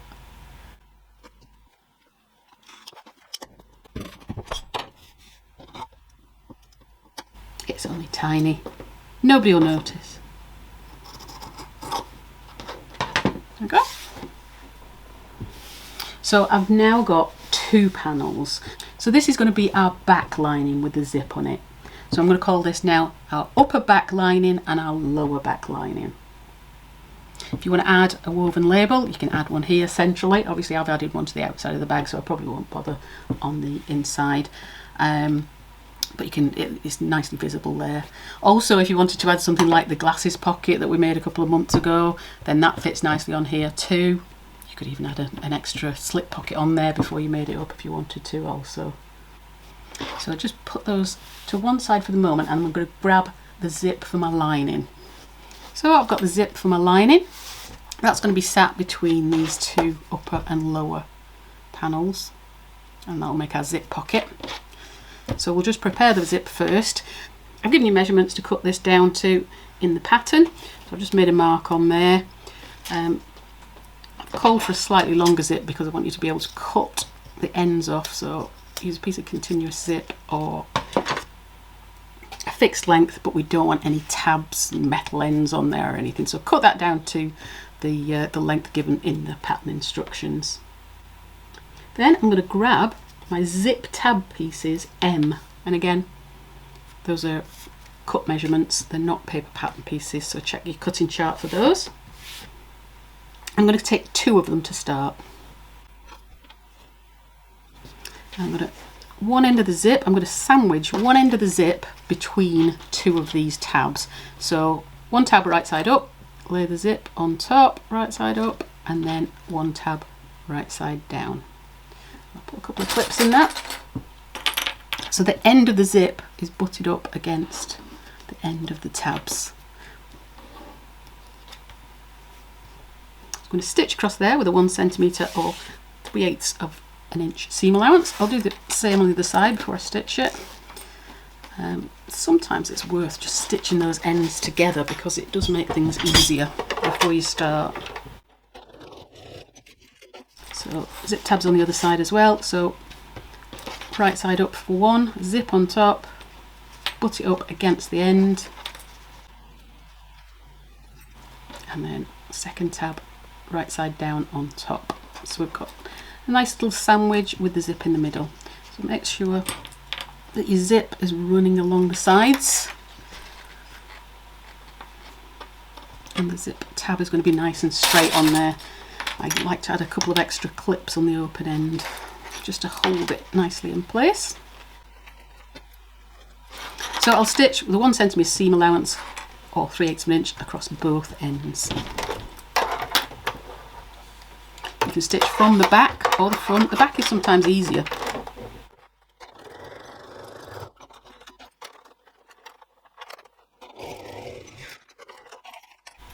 Take my clips off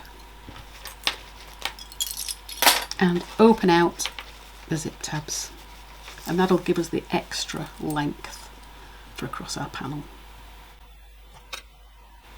I'm just going to stitch across the end just here, just to hold it in place. That's just within the seam allowance, just as a basting stitch.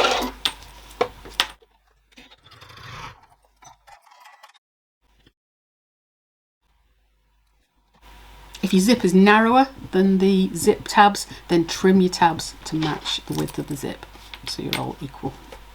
So we're going to attach the zip now to our back lining. So I want to mark the centre point of the zip itself. So fold the zip in half, match the ends of the tabs and mark the centre.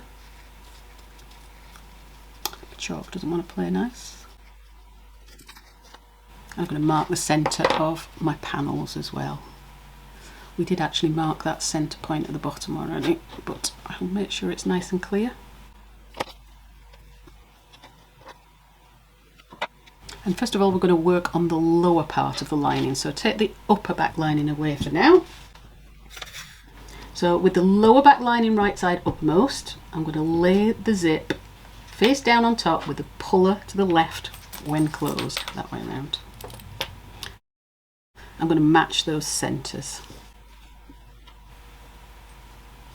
Clip it in place. And do remember that B, the bottom, the narrower bit should be at the bottom. We're not attaching the zip to that bit. So clip it across. You can use double-sided tape if you prefer.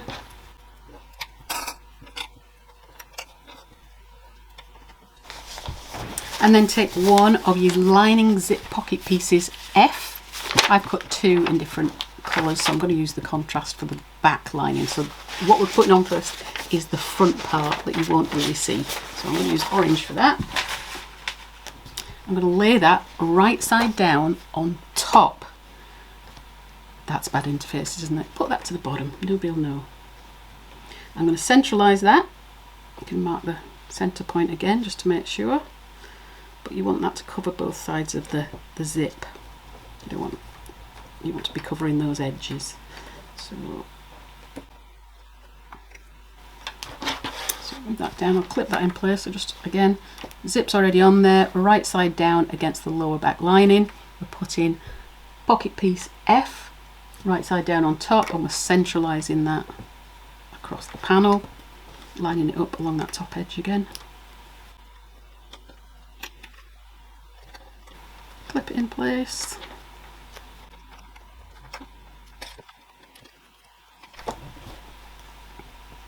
There's my zip underneath. And then I'm going to stitch across there with a 6mm or 1/4 of an inch seam allowance. Put my zipper foot back on.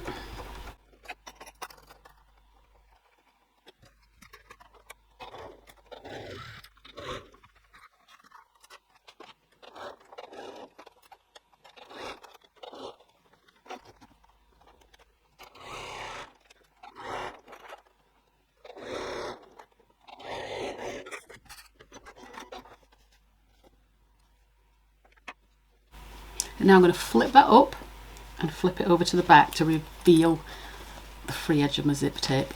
And I'll take that to the ironing board and give it a press in place and give it a nice crisp edge. So there we are, pressed in place. Trim your zip tabs to match the width of your lining if they're wider. And see our pocket on the back there. So let's just top stitch this front before we put the next section on. I'm going to top stitch from edge to edge under the zipper, 3mm or 1/8 of an inch from the edge all the way along.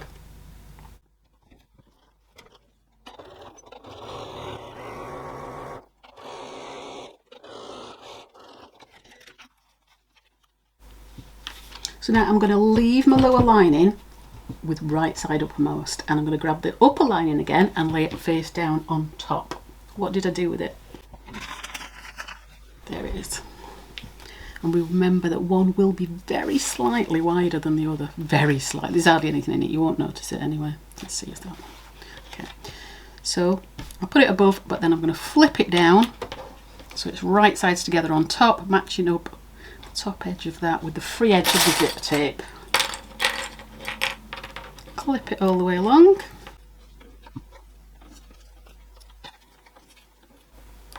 Check it from the back to make sure it's straight. I'm going to move that zip now because I'll only end up struggling with it when I'm sewing it otherwise.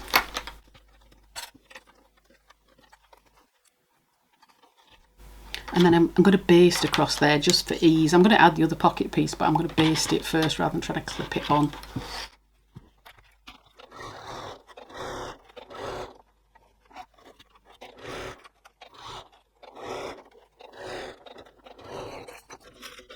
So I've just basted that across there. You could just leave it clipped if you prefer, but I find the more I baste things, the tidier they are in the long run. So from the front, you can see that's just lying on top there, but we're going to leave that folded down at the moment. Turn it over to the back where you can see the pocket piece, the existing pocket piece, and grab your second pocket piece there. So I'm doing mine in a contrast fabric, and I'm going to lay that right side down on top, lining it up with the top edge of the zip and the sides of the pocket, which is the right side, that side. I'm going to mark that so you can see it. That's the wrong side of the fabric. So right side down on top, lining it up against the top edge of the zip and against the sides of the pocket. Clip in place. And then I'm going to stitch across again the whole width of the fabric, 6mm or 1/4 of an inch seam allowance. I might sew from that side actually so I can see what I've stitched before.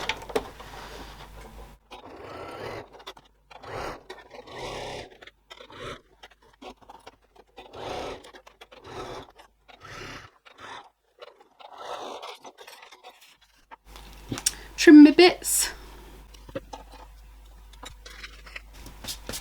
So you can see that's our upper panel there with the lower panel. Keep that down for the moment. Flip it back over to the back, and I want to trim that lower pocket piece to match the upper pocket piece. So because we've got the zip added in there, one of them has, it will be slightly lower than the other. That's fine. Just trim them to match. And I'm going to take that to the ironing board, and I'm going to press a hem at the bottom of both of those pocket pieces. So with wrong sides together, obviously. So on each one. And this is where we're going to turn the bag through at the end. So just make it nice and even so they sit evenly when they're folded. While I'm there, I'm also going to press this upper panel upwards and away from the zip to expose the zip teeth. So there's our back lining pressed, zips inserted, pocket pieces are in. I've turned up a hem on the bottom of the pocket. That's where we'll be turning the bag through in the end.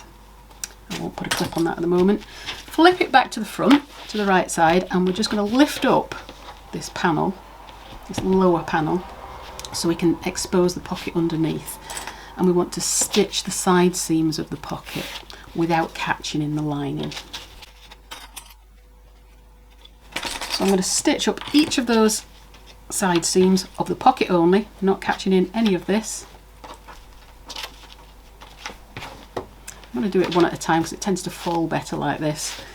1 centimetre or 3/8 of an inch from the edge, and just go as far as you can. Don't worry, we're going to be coming down with a little bit more stitching to catch in this corner, so just go as far as you can. You'll have a little gap at the top and that's fine. Keep those folded edges folded upwards.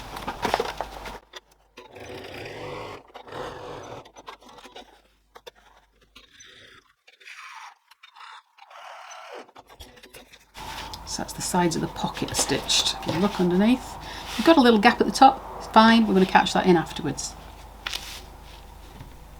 And now I'm going to top stitch across the top edge of the zip, 3mm or 1/8 of an inch, I can't say it, 3mm or 1/8 of an inch from the seam, all the way across edge to edge.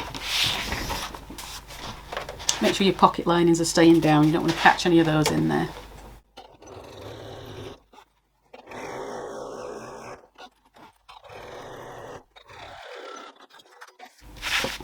That's a bit all over the place, isn't it? That's because I took my zipper foot off. I should have left my zipper foot on to do that.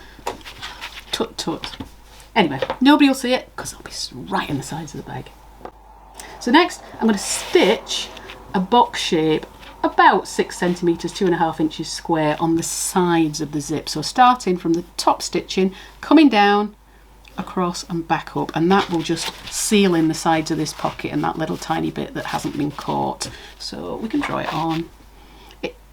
It's not a specific size. I'm saying about 6 centimetres or 2.5 inches, but it's basically so that you're going to catch in this tiny section at the top that hasn't been caught in. So do that on both sides. Again, it's not something you're going to notice on the finished bag.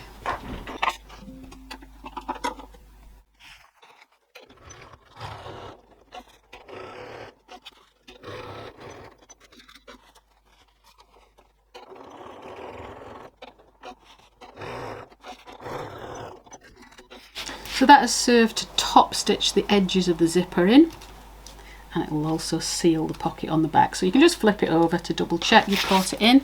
So you can see that tiny bit that wasn't caught at the top here is now caught by this box. So your pocket is completely secure. So that's our back lining panel finished, but just double check that it's still the same size as your front lining panel. So you've sliced and taken the seam allowances, but you've added in the size of the zip. So if you've used a different zip width to me, if you've used a narrower zip, you might find that your panel is very slightly shorter. So just double check. If it is, don't panic. All we need to do is trim the other one. So just check. Mine's the same size, that's great. So no problem, but if you have ended up slightly larger or slightly shorter, just trim one of the other panels to match, and I would trim it from the top edge. So now we're ready to start work on the front lining panel, and we're going to make the pockets for that. So grab your 2 lining slip pocket pieces G. Take my pins out. Now I've cut one in my orange lining and one in a contrast lining because I'm going to make a little sort of piped edge on the top, or faux piped edge on the top without any work. So I'm going to lay them with right sides together. Make sure it is right size. I'm going to mark that again. That's a problem with waterproof canvas when you're on camera. It's very difficult. Easy to sew, but difficult to see which is the right and wrong side. So right sides together. That's your 2 pieces G. I'm going to clip those in place.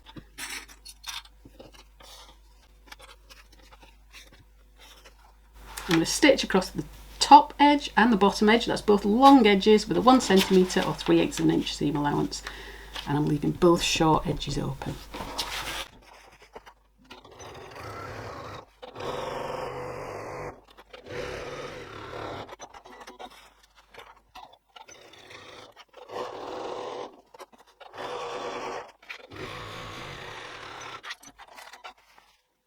Let's turn that through.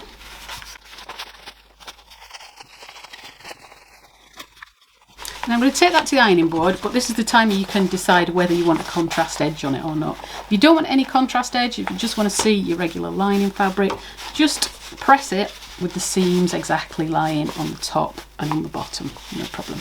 If you'd like a contrast edge on your fabric or on your pocket, then just roll it down slightly by 1 centimetre or 3/8 of an inch, and you'll find you get a nice contrast edge without all the work of piping or binding or anything else. So you could use it either way around. You could use it that way around or that way around. Or as I say, just finish it, just press it with the hemmed edges towards the top and bottom, whichever you prefer. So I'll just nip to the ironing board with that. Et voila, very pretty. So you can use that either way up. You can use it that way up, or you can use it that way up. So you can have the contrast on the outside, or you can have the lining. I think I'm going to have the contrast on the outside. So this piped or faux piped edge will be at the top edge of my pocket. So I'm going to top stitch along here, 3mm or 1/8 of an inch from the edge. You can add more lines of stitching on there if you want. I might add another line in there just for a bit of decorative effect, but only on this top edge. We're going to attach it at the bottom, so you don't need a line at the bottom yet.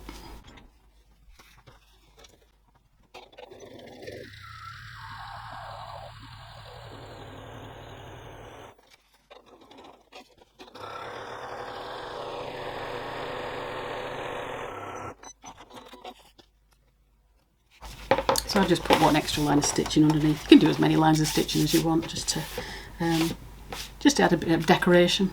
And I'm going to take my remaining lining piece, and that's piece A in lining. And remember, the B, the narrower part, is towards the bottom. We're going to want the pocket opening towards the top. So I'm laying my pocket down right side up, and my, let's get it right, and my lining fabric is right side up too. I'm going to position that 7.5 centimetres or 3 inches from the top. 1, 2, 3. And I'm going to clip it in place. I'm just going to mark the centre of that before I do it, because I'm going to use that as a dividing stitch line afterwards. Make my job easier.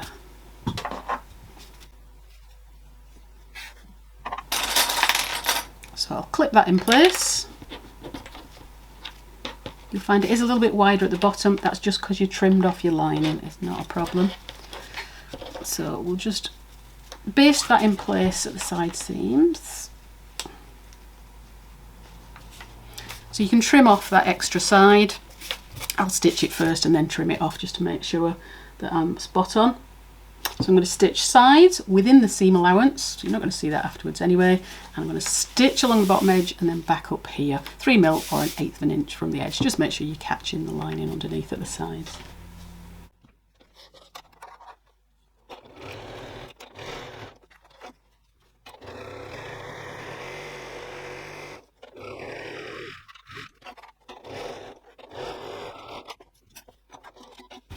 That's my pocket attached. I'm going to trim that down. You can trim it before you stitch it or after, whichever you prefer. Doesn't make a difference. It's just where you trimmed your lining down previously. So back to the front again. Your pocket's opening towards the top. I'm going to segregate or divide this pocket. So let me grab some chalk. So I'll do a centre line. I'm going to divide it into 4. You can divide it into however many you choose. Don't make the pockets at the sides too small because they're going into your side seams and they curve over slightly. So I would say either do it equal or pretty much equal. Just make sure you can get your phone and things into here. So I will go, what will I go? About 4.5 inches. From the centre, and that will give me plenty of room to add my phone.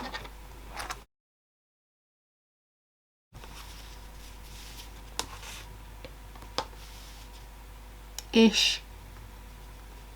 As long as you can get your phone and anything you want to put in there, you can divide it however you like. And then I'll add 3 vertical lines of stitching to divide that.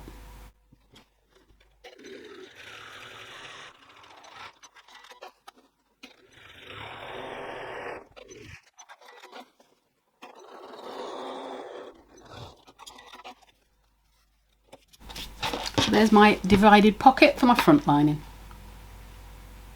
So now we want to add the water bottle sleeve. So the water bottle sleeve is optional. You don't have to add it if you're not going to use it for anything. But actually one of my testers found it really, really handy for carrying an umbrella. So don't discount it even if you don't carry a water bottle. So grab piece H. Now this sleeve fits a medium-sized water bottle and this is this kind of size. Now obviously the size and shape of your own might be different. If you want to resize that sleeve, just wrap a tape measure around your own bottle. I'll just do it in inches for now. Measure the length of it and then add 2 inches on, and that will give you the right length for your own water bottle. Make sure it fits in height-wise, obviously. So to make the water bottle sleeve,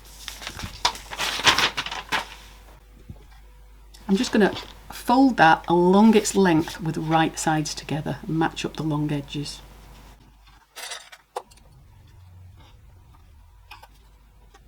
And I'll stitch along that with a 1 centimetre or 3/8 of an inch seam allowance.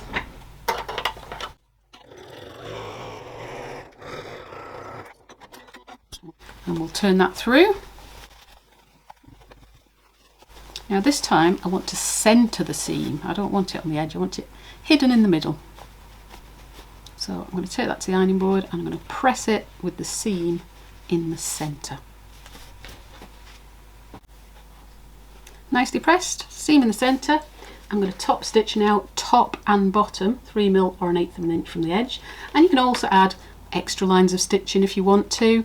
The more lines of stitching you add, the more rigid it becomes, so it is quite helpful to add those extra lines of stitching in.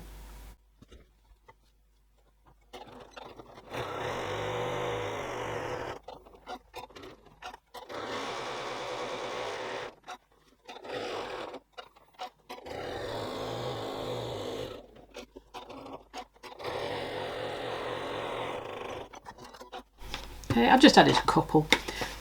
Add as many as you want. I'm just doing a couple for speed today. And then flip over so the centre seam is visible again and fold it in half along the length. And then I'm just going to put a clip in that and I'll just baste it to hold it in place just within the seam allowance. That's my water bottle sleeve done. Obviously you can make it longer if you want, if you've got an exceedingly large water bottle. And then I'm going to take my front lining again and I'm going to position that on the bottom edge of the pocket, of the divided pocket. So I'm butting up the raw edge of the sleeve against the raw edge or the side seam, the side of the panel, and I'm lining it up against the bottom edge of the pocket. So clip that in place and then we'll baste that in place again on the edge, just 3mm or 1/8 of an inch from the edge within the seam allowance, so it'll get actually affixed in there when we do the side seams.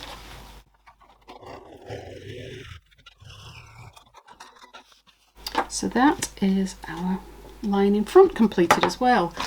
You can stick that down just to make sure it doesn't flap around and get stuck in your side seams later when you're sewing them. It won't do any harm.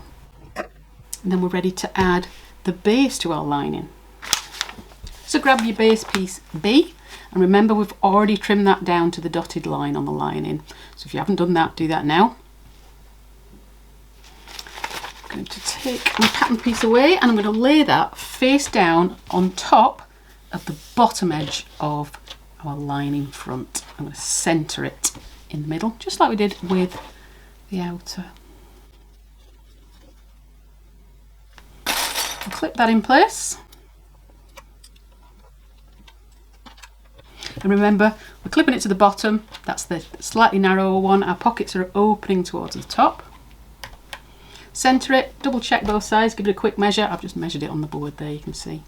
Then get your ruler out and again, like we did with the outer, draw a line in chalk or disappearing pen, 1 cm or 3/8 of an inch from the end of the base panel on both sides again. So we want to stitch to those lines. We're stopping before the end, just like we did with the outer. So I'm going to stitch across there with a 1 cm or 3/8 of an inch seam allowance, stopping and starting at the lines. So I've got a seam allowance unstitched on both sides.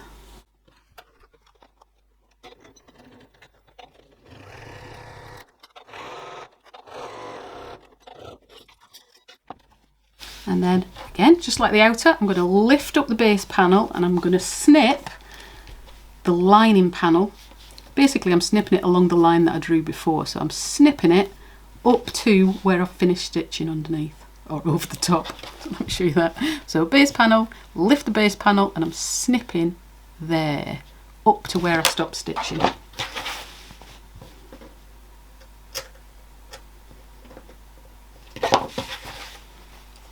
There's my snip. There's just that seam allowance left. So again, same on the other side, up to where the stitching is. I better go and find my proper scissors again, really. There we go. So that's one side done.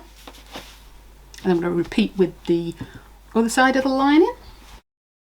So grab your zip section. Again, B. It's the bottom, it's the narrower one. So your zips towards the top.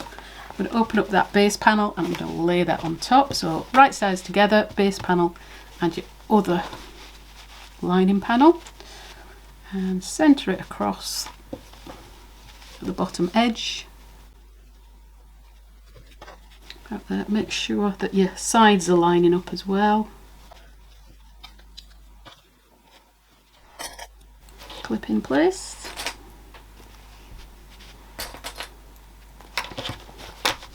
Double check that.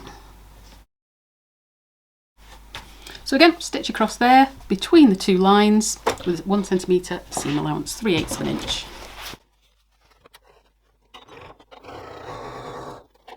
Don't catch any pockets in there, by the way, just keep an eye on those pockets at the back. And I'm going to lift up again and snip under there up to where the stitch line finishes.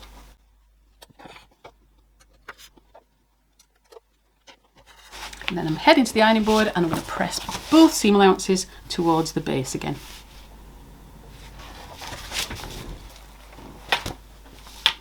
So we're pressed, seams towards the base, and now I'm going to stitch my side seams. So I'm going to fold with the right sides together so that the back lining is on top of the front lining. Match up my edges, clip in place. So this is identical to what we did on the outer again. Match them at the bottoms first because that's your really important matching point. If you are off slightly at the top, you can trim it off.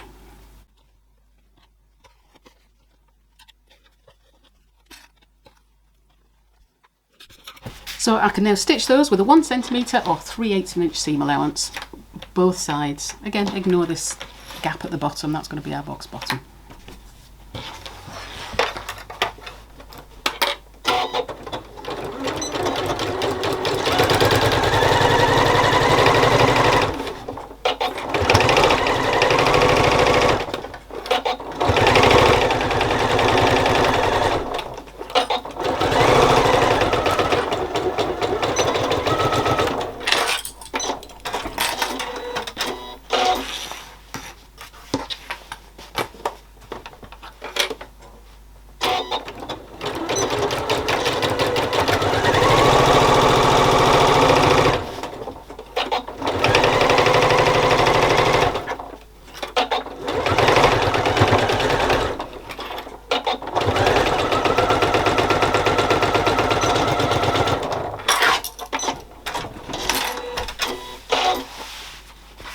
Side seam stitched.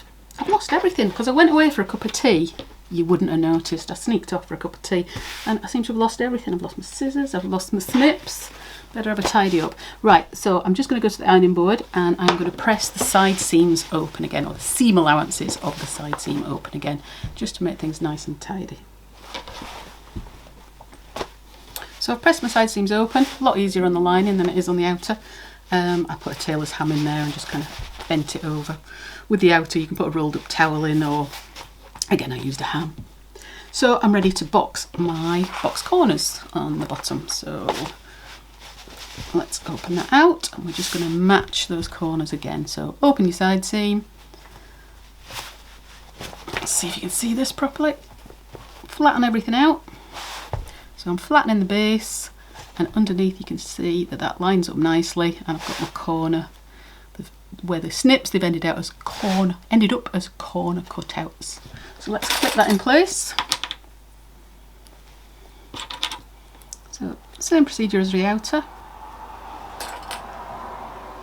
and then I'll stitch with a 1 cm or 3/8 inch seam across from, let's call it corner to corner. Let's clip the other one. As I say, important to stick with the seam allowances given, because that will alter things if you don't. So you can still tweak them a little bit if you need to.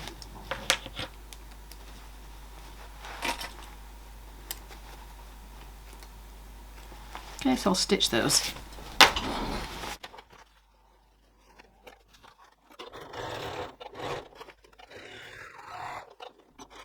I'll do that second line of stitching close to it again, so close to the original stitch line with on the seam allowance.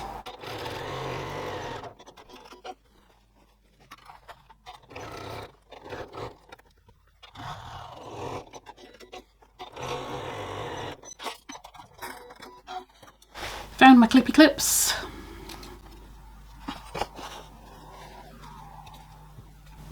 Okay, so there's our lining complete too. So now we're ready to attach the lining to the bag. So I'm going to turn my lining right way out. You get another press if you need to. It's easier now than later on. You can see all those lovely pockets now. You can see the box bottom there and how neat that is.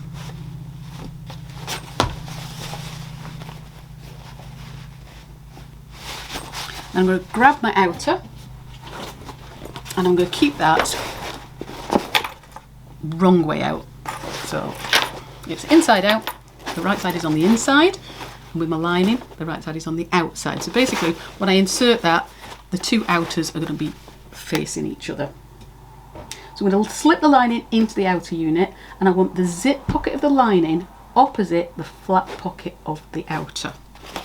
So here's my flat pocket. I'll take those clips off now. And I want the zip pocket on the opposite side. Now that means that my zip pocket is going to be on the back inside, and my little slip pockets are going to be on the front. But it doesn't matter if you want them the other way around, it's fine that way too. So I'm slipping that in, and I do it this way because I can find whether my lining actually truly fits or not. It should fit perfectly. So let me just set that camera back a little bit. We're going a bit bigger, aren't we? So I've slipped the lining inside, double check, push your handles inside, outer is facing lining, right sides together. So I'm going to clip that all the way around, but a few things to check as you go. So I've written your checklist within the pattern instructions, and that goes probably for most bags. Few things to check. Make sure, and I haven't done it, so it's a good job I've just read that, make sure that that lining zip pocket is fully open, because that's where we're going to turn the bag through, and if it's not, we're in trouble. So open that. We want outer and lining right sides facing.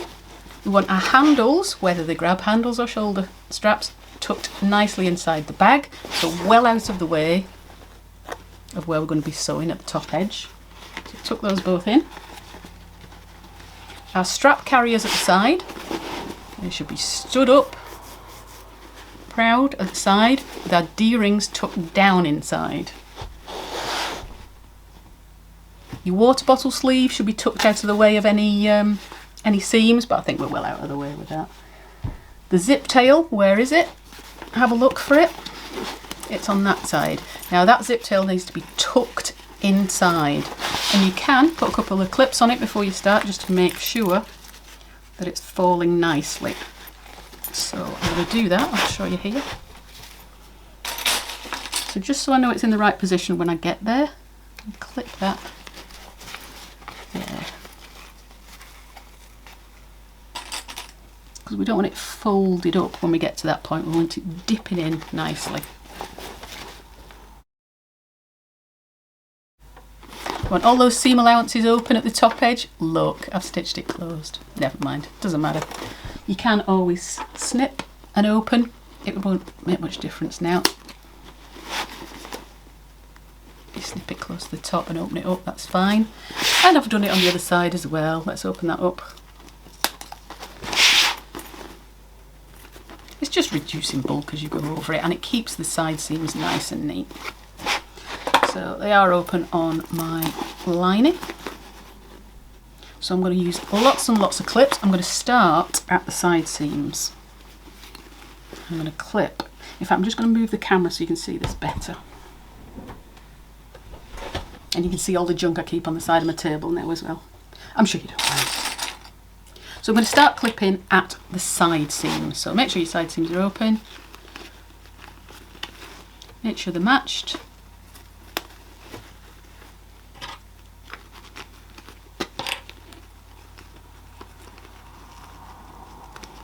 Turn it round and do the other side seam.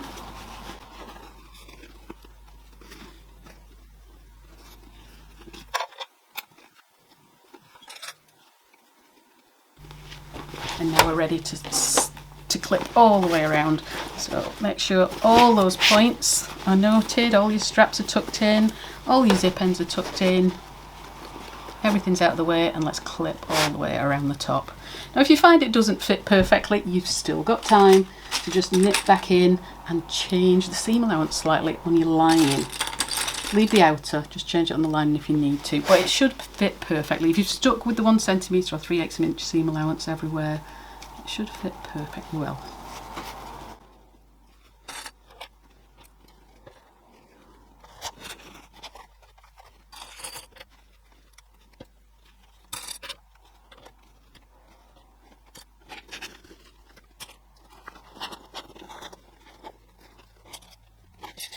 There we go. So I'm clipped all the way around the top, got no puckers in it, it's sitting nice and flat all the way around.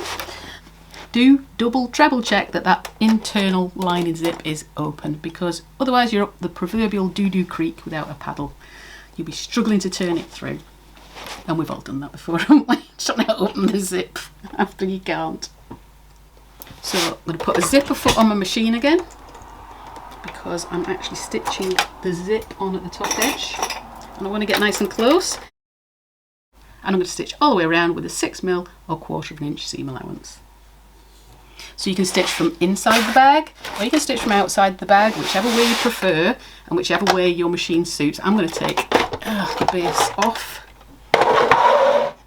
and work from the outside, so I can just feed it round. But as I say, you can work from the inside of the bag too.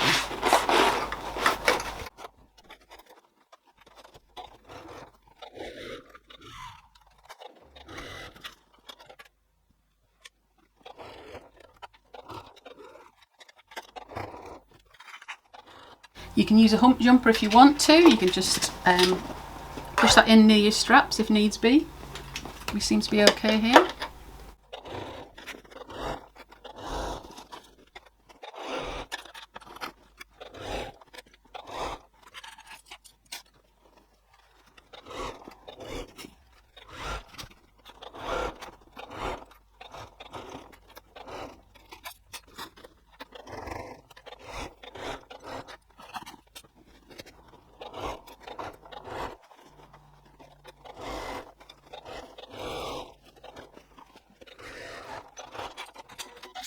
So there we are, I've stitched all the way around. I'm probably going to go over that again because I feel I can get a little bit closer to the zip. Sometimes you kind of manhandling it a little bit and you come away slightly from the zip edge. So when I turn the bag through, if I've got a little bump, let me show you. I think we've discussed this a few times on the group, but basically if I've got a bump, there isn't much you want, but if I come away with my seam, so say I'm running along here and I come up a little bit or I go down a little bit with my seam, once I turn that through, the effect of that actually doubles. So that's why you see bubbles in the zips on your bags. So you need to make sure it's really straight along the edge of the zip tape. So I'm going to go over it again. So that's held it absolutely fine. That's looking good. It's all in place, but I'm just going to go around it once again to make sure I'm as close and as straight to the zip edge as I can possibly be, because it's easy to do now because I'm all in place and held firmly. I might do it from the inside this time just for a change.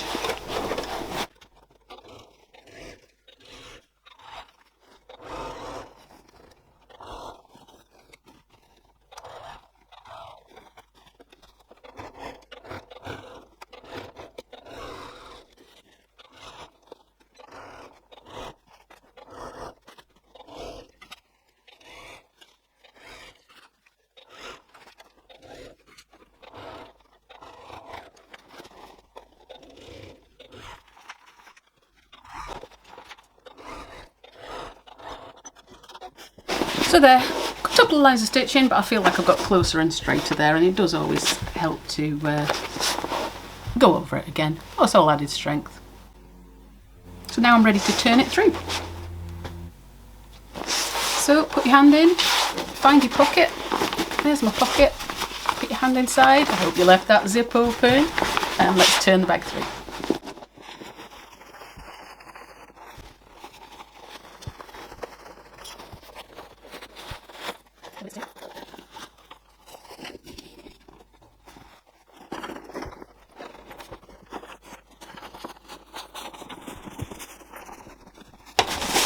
Okay, give it a check over, make sure everything is in the right position, everything's sticking out where it should be.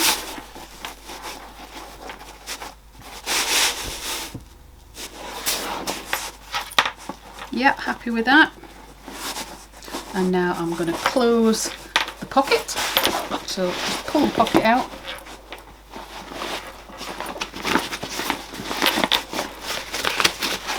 Clip that together on the ends.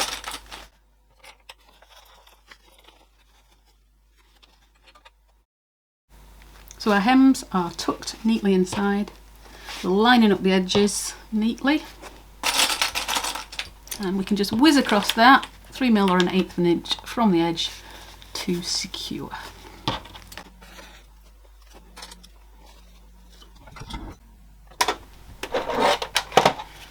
Put the flatbed back on my machine.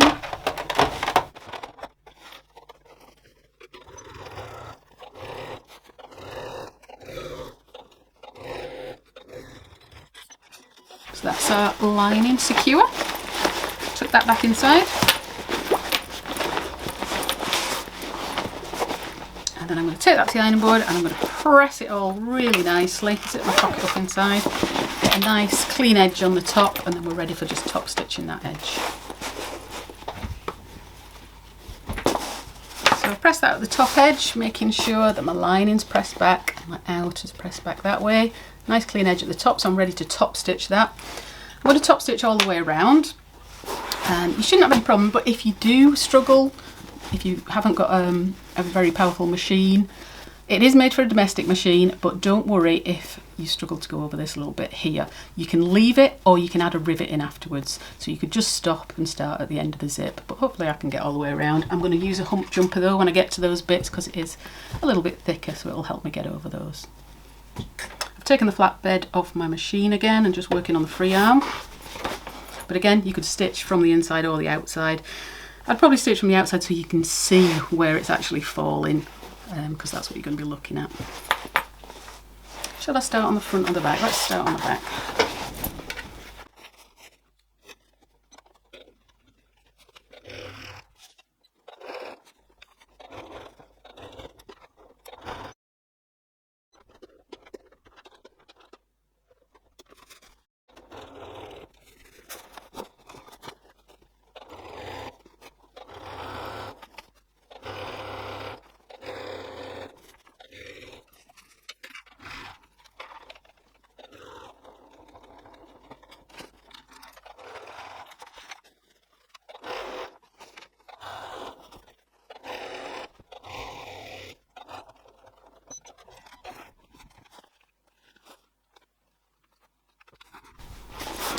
Beautiful.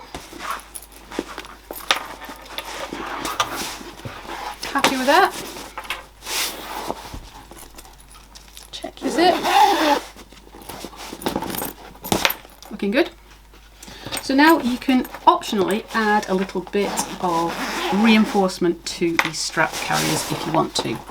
So you can pop this side into the machine, and you can feel how far that strap carrier goes down inside. So you've got a choice. You could add a couple of rivets, or you could stitch just down one sided side seam across and back up again. You can feel that underneath. It goes down a couple of inches into the bag, and that gives it such extra strength. So I'm going to add a couple of rivets, am I? Or shall I stitch? I'll stitch it. So I'll stitch about 1.5 centimetres down, 4 centimetres across, and then back up just to make sure I stay on that carrier inside.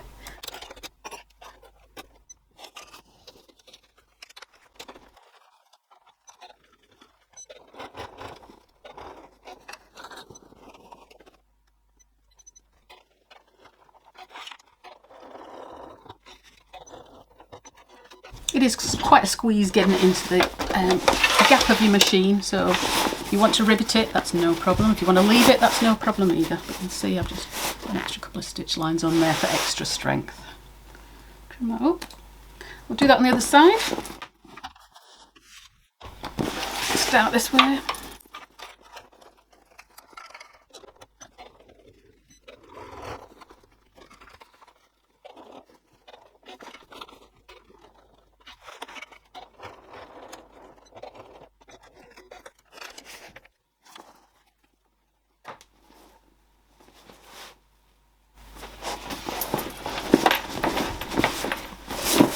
Okay, let's get it in a nice semblance of order again.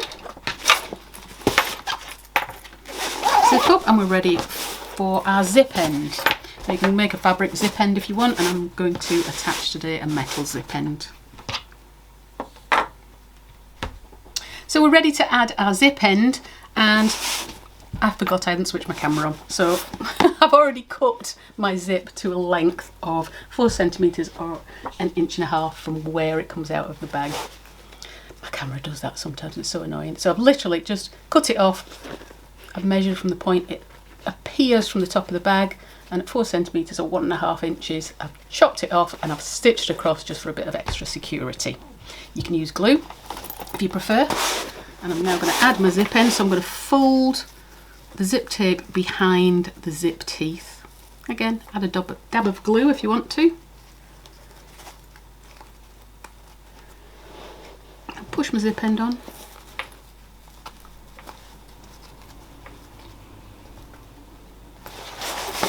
Have a look, make sure it's straight, that looks fine, and then screw in on the other side. Again, you can add a dab of glue onto the screw if you want to. Got it stuck on the end of my magnetic screwdriver, or I did have.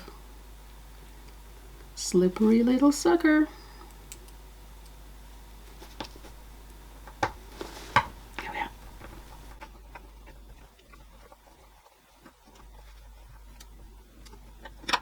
That's the screw in. Zip end attached. So that's the bag complete. So all we need to do now is make our crossbody strap. Before we do that, there is another way. If you don't want a metal zip end on, if you want a fabric zip end, let me grab a little bit of the outer fabric and I'll show you a slightly different way to do that. So if you don't want to add a metal zip end and you just want to add a fabric tab, as I say, you could just fold a piece of leather or vinyl, something suitable for raw edge, to be left with a raw edge over and stitch it. Or if you want an actual tab with fabric, you can lay your zip right side down on a piece of fabric that's about twice as wide, 1.5 times as wide as your zip itself, and fold the edges in. So we're butting it up against the raw edge of the zip, up against the edge of the fabric, fold that over, just folding in the edges. So we're folding in the edges over the wrong side of the zip, so hopefully you can see that. And now if I stitch over there, you can just pull it back to conceal the end. Stitch from the back. This is a nice quick way of doing it. So you can see all this fabric here, and I'm going to just pull my zip through and it'll enclose the ends and it will enclose the edges of the zip tab exactly the right width. So I'll push that out. Shouldn't use a pair of scissors, but I will, because that's what's there. Gently, gently. So you can see your zip tab's quite nice there. All you need to do now is fold it as long as you want it. Snip off at the back. You can leave it raw edge at the back, or you could fold it in, whichever you prefer. Cut it slightly longer and then stitch across here, top stitch across here to secure.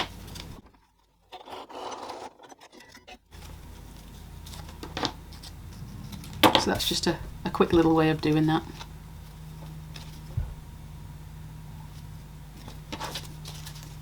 Okay, so on to our crossbody strap.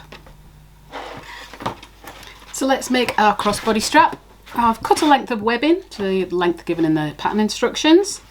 If you do happen to see a few extra threads on here today, it's because I already filmed it once and my camera didn't work again. I don't know what it's playing at today, so I've just had to unpick it and do it again. So I have zigzag stitched the ends of the webbing just to neaten it off, make sure it doesn't fray. You could singe it if it was nylon or polyester webbing. And I've got my adjuster buckle and 2 swivel clips. And it's a bit of a disaster today because my swivel clips arrived and they were 1¼ inch, not 1½ inch. So I'm going to use them just so I can complete the tutorial, and I'll change those later on. So they'll look a bit tight. Go with the 1½ that actually matches your webbing. So first of all, I am going to thread on my adjuster buckle. So over the top of the bar and back down the other side. Pull a couple of inches through. If you've got thin webbing, you might want to double it back, but if you've zigzag stitched it or neatened it with singeing, then it should be fine. So clip that. I'm just going to stitch either a couple of lines of stitching across there, or you can stitch a box shape or a box and cross shape, whatever you feel.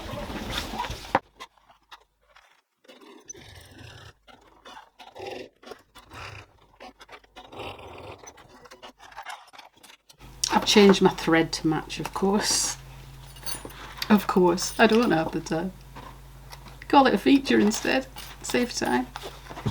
Okay, so we're ready to add on the first swivel hook. So add your first swivel hook on, It's a bit tight, this one. Pull it up near to your adjuster buckle and then thread your webbing back through. Now make sure that in that loop the raw end of the webbing is facing inside of the loop, because once that's through it will enclose it in there and it's not really visible then. So up through the adjuster buckle again and back down the other side. Make sure nothing's twisted. So that's one side on. It's thick, this old webbing. And then the other side of the adjuster buckle, thread it onto the free end. Fold back a couple of inches again.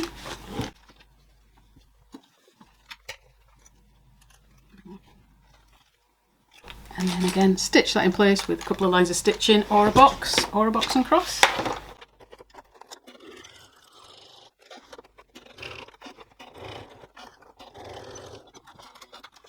If you put a zipper foot on your machine again, you will get closer to the metal work, but because this webbing is so hefty, I left my walking foot on there and I just haven't gone quite as close. That's going to hold in place anyway, that's not going anywhere.